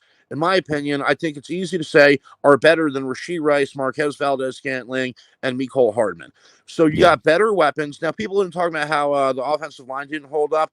It is a fact that Patrick Mahomes is under more pressure than Brock Purdy. That's a fact. So whatever problems that we saw from the offensive line as 49ers fans, the Chiefs were dealing with even more pressure, and Patrick Mahomes was able to escape that pressure and scramble for 66 yards. Brock Purdy only scrambled for 12 yards. He's just a little bit limited physically as a quarterback, and this is still an athletic competition. It does matter. When Brock Purdy tried to scramble, there was one it was like a 3rd and 15. He tried to scramble. He got taken down. He gained 2 yards. Meanwhile, Patrick Mahomes, when he was scrambling, he was getting first downs. I mean, I don't want to put it all on Brock Purdy. Like I said, he didn't lose the game. I think he played a little too conservative. I think that he played to not lose the game. Normally, Brock Purdy kind of has a gunslinger mentality. He kind of forces a lot of tight window throws. In the Super Bowl, he just wasn't doing it. I mean, on that 3rd and 4 where they blitzed McDuffie and he tried to throw it to Jennings, Ayuk was actually open. McDuffie was on Ayuk. That was the guy who he blitzed off of. Should have just zipped it into Ayuk real quick, but it seemed like he was hesitant to let it rip because he didn't want to make the big mistake. And, I was saying that for years about Aaron Rodgers. Aaron Rodgers was a Hall of Fame quarterback. He was winning MVPs. But when he got to the playoffs, he played too tight. He didn't want to risk the turnover, and therefore he didn't end up making those tight window throws. He didn't get the big plays he needed to win the game. And that's exactly what I saw at Brock Purdy. So, again, I don't want to put it all on the quarterback, but at the end of the day, when you hold the Chiefs to 19 points, you got 5 Pro Bowlers on offense. You got to be able to find a way to score at least 20 points. I mean, when Mahomes threw that interception, that was a perfect opportunity for them to get a 2-score lead, really put the Chiefs away. They couldn't even get a first down. I mean, I'm sorry. I like Brock Purdy. I think he's a nice guy. I think he's a good quarterback. I think he's probably he's like 10 to 15, maybe 12 to 18 at the worst. He's not a bad player, but I mean, and people keep saying, well, oh, you're going up against Mahomes. It's not fair to hold him to that standard. As long as Patrick Mahomes is in the league, that's the standard that you need to eclipse if you want to win the Super Bowl. So I'm sorry, I don't want to put it all on Brock Purdy. I know that there were other things that went wrong in the game. Kyle Shanahan choosing to take the ball in overtime. He didn't seem to understand the rules of the game. He made some kind of comment about how, I didn't want Mahomes to get a chance for a touchdown. Well, you each get a possession in overtime. And what he said about, I just wanted to get the third possession. I wanted, if we traded scores. Okay, well, if that's the case, then you need to go for the touchdown, because you have to assume that they're going to go for the touchdown. And honestly, you might even need to go for the 2-point conversion on the first possession, because you need to assume that if they get the touchdown, they'll probably go, like, what are you doing planning for the third? You're planning for the third possession. There was no third possession because you didn't, you know what I mean? Like, I don't know, man. Never like I said, going to be a third. There was never going to be a third possession. I hate to put it all on Brock Purdy, but he had all game to score 20 or more points. He's got 5 Pro Bowlers on offense. We're talking about Christian McCaffrey, probably the best running back in the game. Trent Williams, probably the best left tackle in the game. George Kittle, one of the best tight ends in the game. The combination of Deebo Samuel, Brandon Ayuk, and Juwan Jennings is one of the best receiving corps in the game. I mean, what more weapons do we need? People keep saying, we need to invest more in the offensive line. Dude, you got 5 Pro Bowlers on offense. You can't – listen, Brock Purdy fans, you cannot have it both ways. You cannot say that Brock Purdy is an elite franchise quarterback, but also 5 Pro Bowlers on offense, not enough talent. We got to upgrade the offensive line. If your attitude is that everything on the offense needs to be Pro Bowl talent that never gets injured, never makes mistakes, okay, that's fine. But if that's your attitude, then you are admitting that Brock Purdy is a system quarterback, because you're admitting he needs all the help in the world to be able to succeed. The reason, the difference with a franchise quarterback, they can continue to succeed even if players get injured, even if things go wrong. The Chiefs, people keep talking about, Christian McCaffrey fumbled. Yeah, Isaiah Pacheco fumbled too. Like, the Chiefs didn't let that stop them from winning the game. So I don't know, man. I'm sure my time is up. I'm sure you got other callers to get to. Yeah, but it is. It is. Yeah, I feel it. Hey, listen. I think we got, not next. We got Jesus and then Paul and then GTC Reels, but sounds like GTC Reels might disagree with you completely. So listen to his call and yeah, we'll see. I don't know Anyways. how you disagree, man. If you think Brock Purdy is elite, then he should be able to score at least 20 points to win a Super Bowl. Is that setting the bar too high? No, I'm talking to anyone who disagrees. I get you. You cannot you tell don't me have to that tell Brock me. Purdy, you cannot tell me that Brock Purdy is elite, but then also saying that scoring 20 points in a dome with Pro Bowlers all around you is setting the bar too high. You cannot have it both ways. If he's an elite player surrounded by Pro Bowl talent, he needs to be able to put up at least 20 points. And if he's not an elite player, then maybe we should try to find an elite player or quarterback. Otherwise, we're just going to accept, that we're never going to get past Mahomes. Yeah, I don't disagree with you, Eric. I appreciate you. We'll talk soon. All right, thanks, Jesse. Have a good night. Have a good night, man. Later. Oh man. Oh, I knew it's so hard, man. Like, it's fun. It's funny because I know that anytime like Brock Purdy's name gets brought up, it's just if you're not willing to just, oh my gosh, he's just so good, you're just immediately gonna get shut down. It doesn't matter if you're like, hey, I think he's really good. He's just not elite. Nope, doesn't matter. You're a hater. I don't know. It's funny. It's an interesting dynamic. Interesting dynamics, what I will say. All right, we're gonna go to Jesus, Paul, and then GTC and Eric. Let's see what Jesus has to say. What's up, Jesus? What's up, Jesse? Can you hear me, man? I can hear you. Yes, sir. Hey, bud, I'm calling from Arizona. I'm a big fan of your show. Big fan of you when you get together with Bish and the coach. You guys got good takes, man. You're very logical with your takes, and no BS aside. A lot of these guys that talk 49ers, I feel like they're big fans, and there's a lot of homerism that goes on. But no, I'm just a a big quick fan. point that I want. I'm a big fan, man. I just try not to have a homer take. It's a tough place to be, and I appreciate the compliment.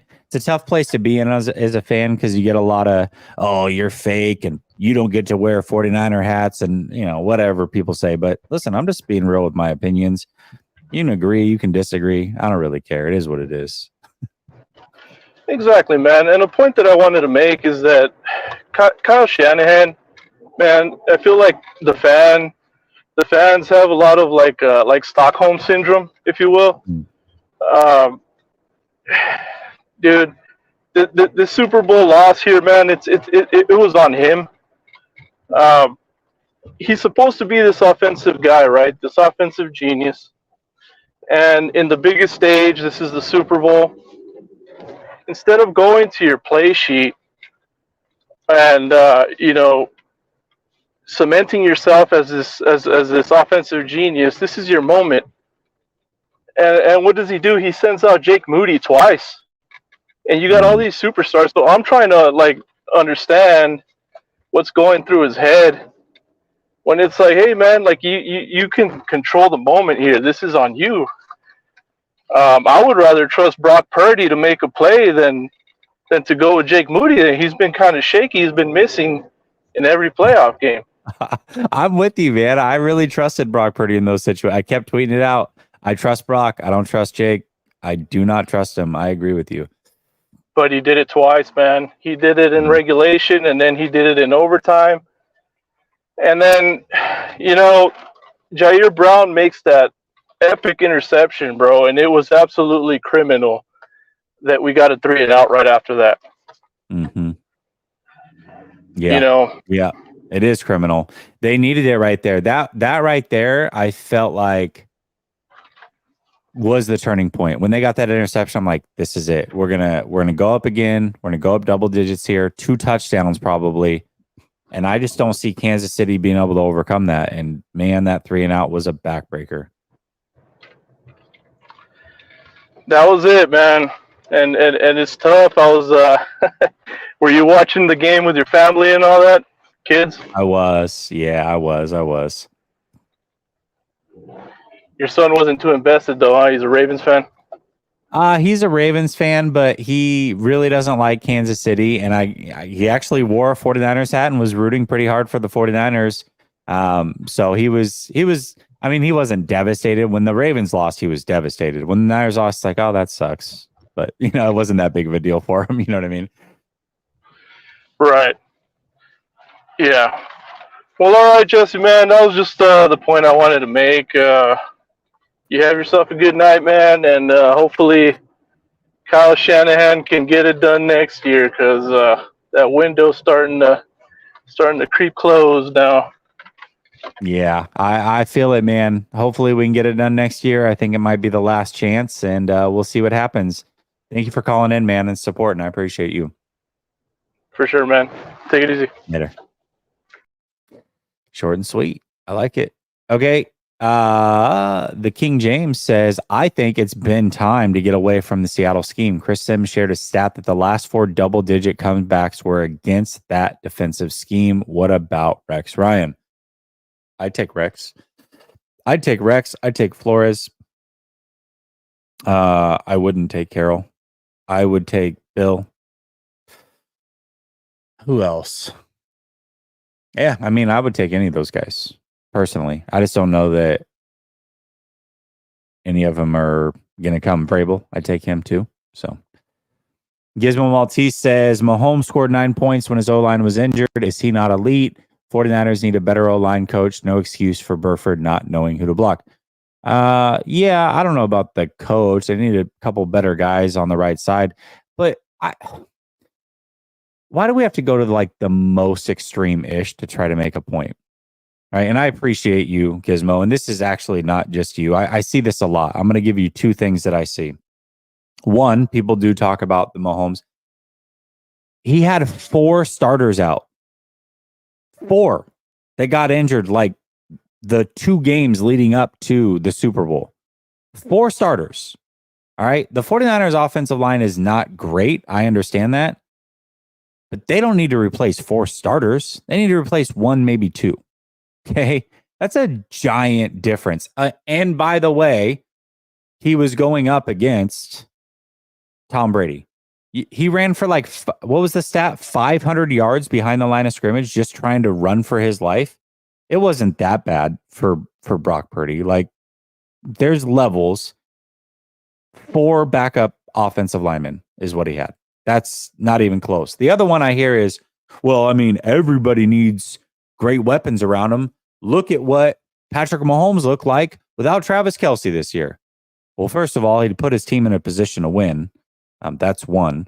And the receivers had some significant drops. But losing Travis Kelce when there is nobody else is a lot different than losing Deebo Samuel when you still have Kittle, CMC, and Ayuk. Even with Travis Kelce, if I take Deebo off this team, I'll ask you guys, be honest. We'll keep Travis Kelce on the Chiefs and we'll take Deebo Samuel away from the 49ers. Would you rather have CMC, Kittle, Ayuk, and Jennings?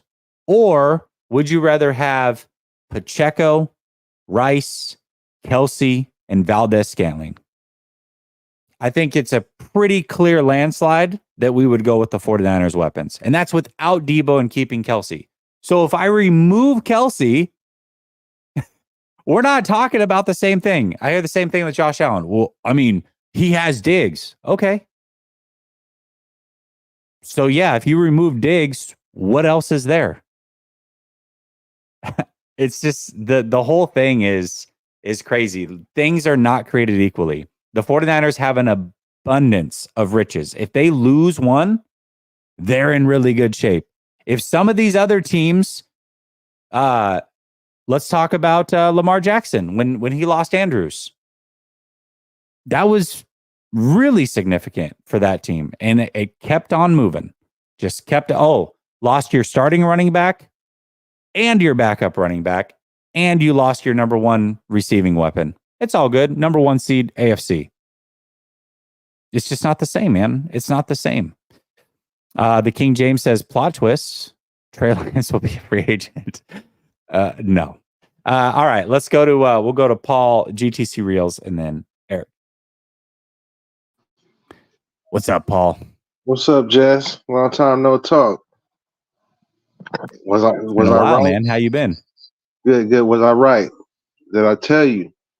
Brock Purdy is Jimmy Garoppolo can't throw. You were right about that. Come on, there's levels to it. Okay. The only difference is Brock can run, but we got the same exact Super Bowl timeline. You're up 10 points. You're up halftime 10 points. Can you close it out? And as soon as Greenlaw got hurt, Mahomes was able to do what he did. We have Greenlaw, we win. Yeah, maybe.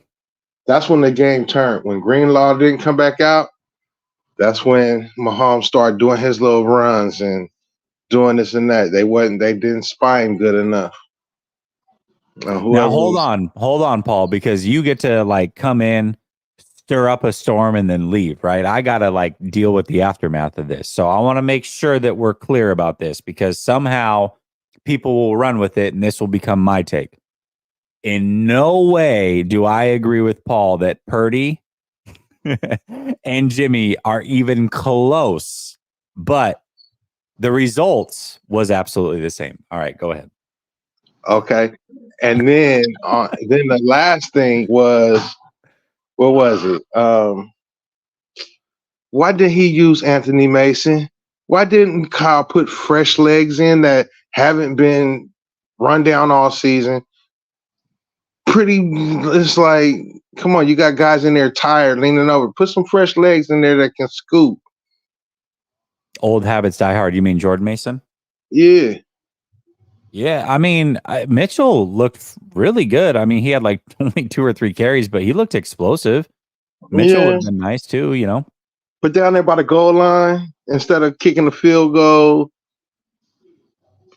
Take McCaffrey out because he's a little light in the pants. I'm not saying he's not good at it, but he's just a little light for the goal line. Yeah, he's not your power back, right? Put in the thumper down there to wear those bigger guys down. And you know, oh my son. I got a 2-year-old. I got a my son.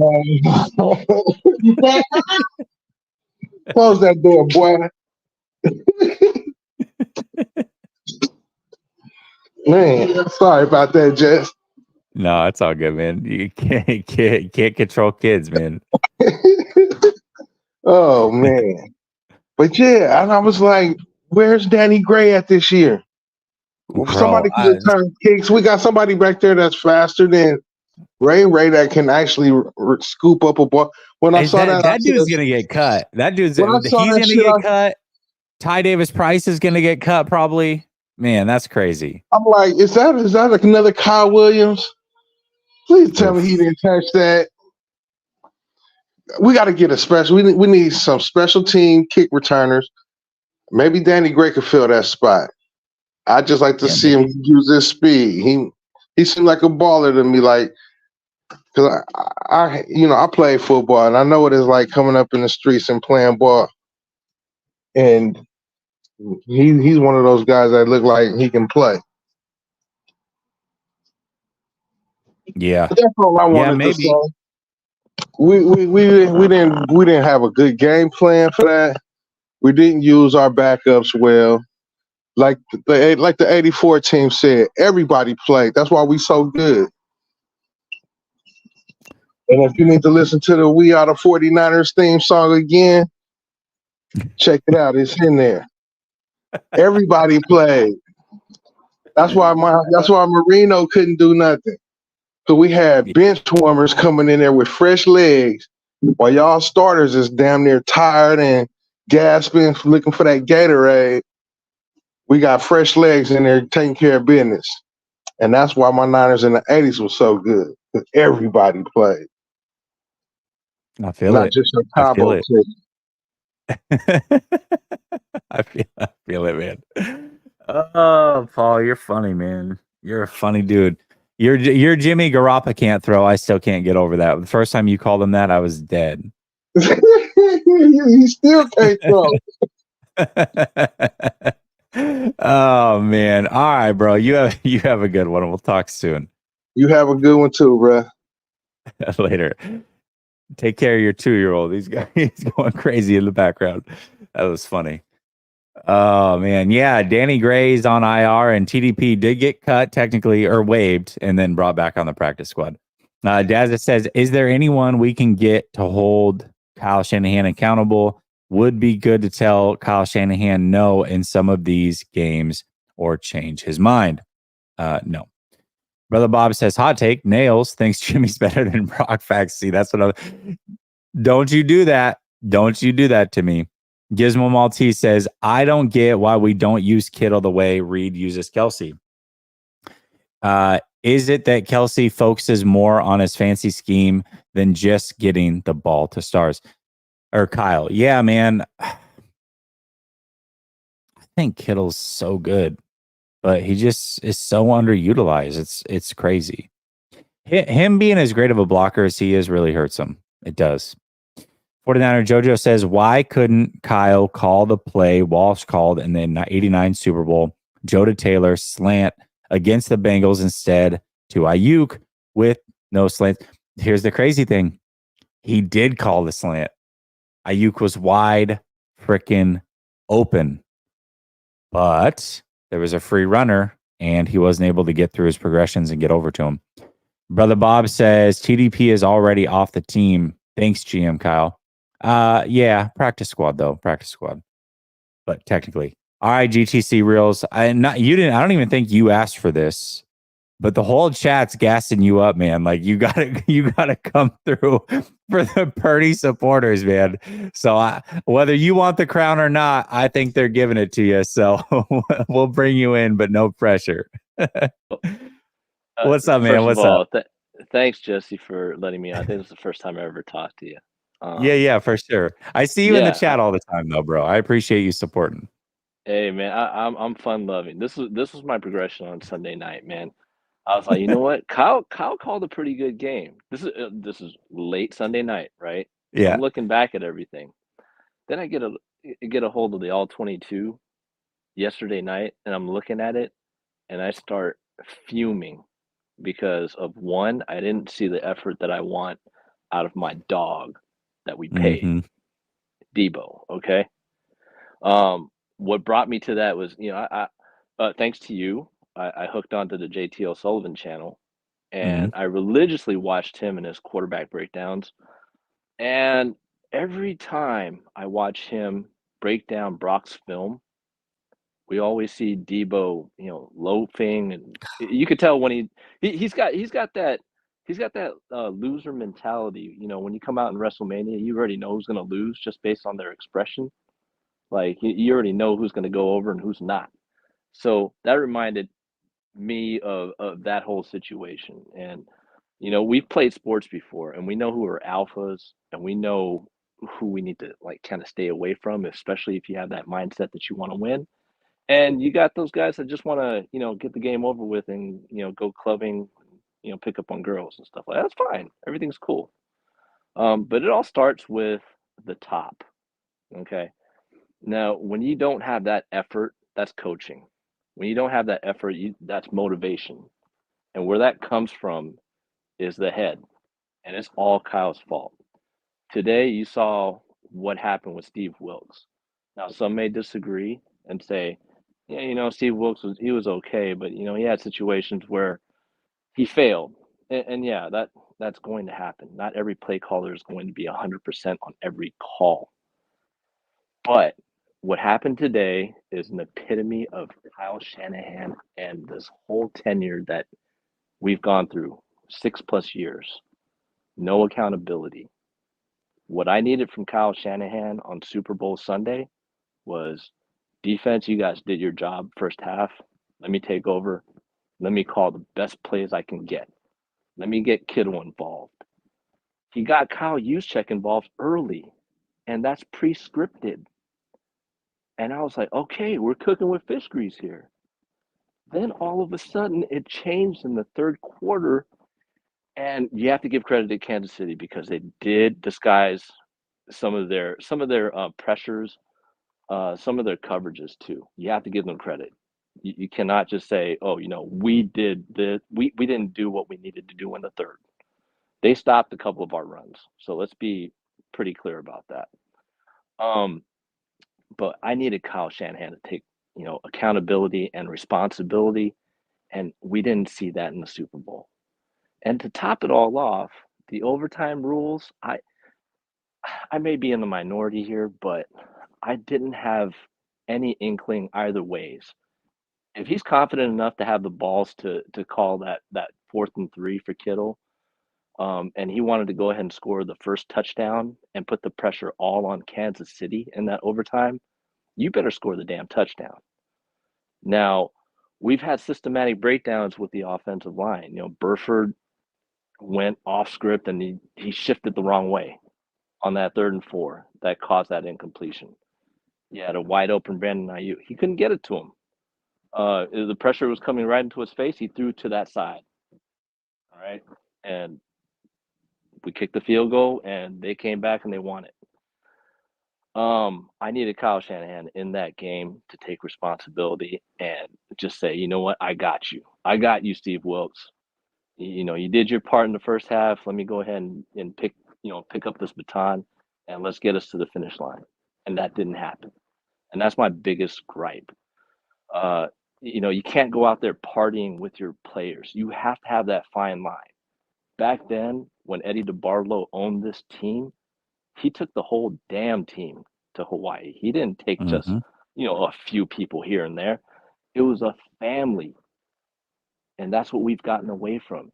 Jed York extended this dude's contract and John Lynch's contract. John Lynch, I don't have a problem with, but Kyle Shanahan, he's good enough to get you those jersey sales, those merchandise sales, and that's to me was the biggest motivation for him to re-sign him. I was like, man, we're relevant, we're hot. Look, you see these merchandise sales?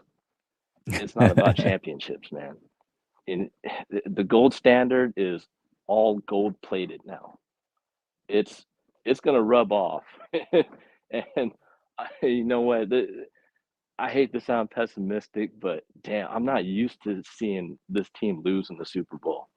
I mean, I've seen 4 of them Yeah, but in see, championship mode. here's what's happened, GTC Reels, is that it's 2 different franchises, right? We had a franchise that was 5-0, and now we have a franchise that gets there and can't win. They're 0-3, and we're on our way to just going the other way, the 5-0 and going to 0-5. Like we're closer to 0-5 than we are to that 5-0 at this point. Yeah, and it all starts with the top. Jesse, we work in a profession. Whatever we work at, right? We have people that we have to answer to, and who are leaders, and who just don't fit the bill. And I'm not afraid to say this, but Kyle Shanahan is not currently a head coach type material kind of guy. The only way I could see this being fixed is if he does a complete 180, starts taking accountability, starts looking at himself and say, you know what, I need to do this better. Let me put guys in positions to win. Okay. Get me a quality control head coach, assistant kind of guy. He's not going to bring in Bill Belichick because he's going to take his shine away from him. And it's not going to be about Kyle. So, I know folks like that, dude. He wants the credit for himself. You can get the credit for yourself. You can take the Steve Kerr route and say, hey, you know what? Nick Uren he drew up a really good point. Go ahead and start Andre Iguodala, and you get a championship out of that. That's what leaders do. You put your players, you put your coaches in positions to win. It's like with any profession, with any team, you have to delegate. He has too much on his plate, and the details are what kills us. And I'll just give you one example, right? Ambry Thomas. This guy picked up was it a fumble? I believe it was a fumble, and he took it to the house, right? But it got called back. You remember that game? Yeah. Yeah, and people started coming off the sidelines and celebrating and everything like that. Yep. These are the kind of details that I'm talking about. Championship teams know overtime rules, right? Championship teams know how to control their sidelines. Championship teams know how to control people's social media, which was never a big deal back then. Now it is. We got too many guys on this team that chirp in the offseason that haven't won anything. And winners have to win and do. And this team thinks that they've won. Kyle Shanahan showing up drunk, with just freaking wasted first day arriving, like they've won Everybody something? said I was blowing it out of proportion when I brought it up. And that is not, listen, that alone is, I want to be clear, that alone is not why they lost the Super Bowl. But you start to think through things and you're thinking, okay, now we know that they weren't fully prepared. They didn't know all the rules when it came to overtime, and Kansas City was very prepared. Now we know what the game plan was. All those things, right? And now, and I said it then, if they lose and he doesn't coach well, he sets himself up to be called out for that Monday. Now, I haven't heard anybody really doing it. You're the first one that I've heard bring it back up. But all those things matter, man. All of those little details matter. And that is the difference in winning a championship and losing a championship. Attention to details. Yes. And I'll just finish with this. Put the boombox away, put the dancing away. Stuff that Twitter notification, like just straight down your pants. Ignore it. People are gonna say what they want to say about you. Okay. That's inevitable. That's always gonna happen. You got to go out there and win the championship. And if you're not about winning a championship, then you need to be off the team. But I don't see this head coach doing that, because the relationship lines between management and employee has been blurred. And that happens when you go take your boys out to Cabo and leave the select few out. I believe Brandon Ayuk is not part of that clique, right? No. At least he hasn't been in the past. Exactly. And well, we'll see what happens. But yeah, I've taken up too much of your time. You're good, bro. I appreciate it. Good I call. appreciate you. Thanks. All right, man. Have a good one. See, all of you just made it into something that wasn't even going to be. He didn't even want to talk about Brock Purdy. He was talking about the Super Bowl and Kyle Shanahan. You guys are funny. All right, let me get to a couple super chats. Dazza says Dawan Jones would have been good instead of Latu this year. Yeah.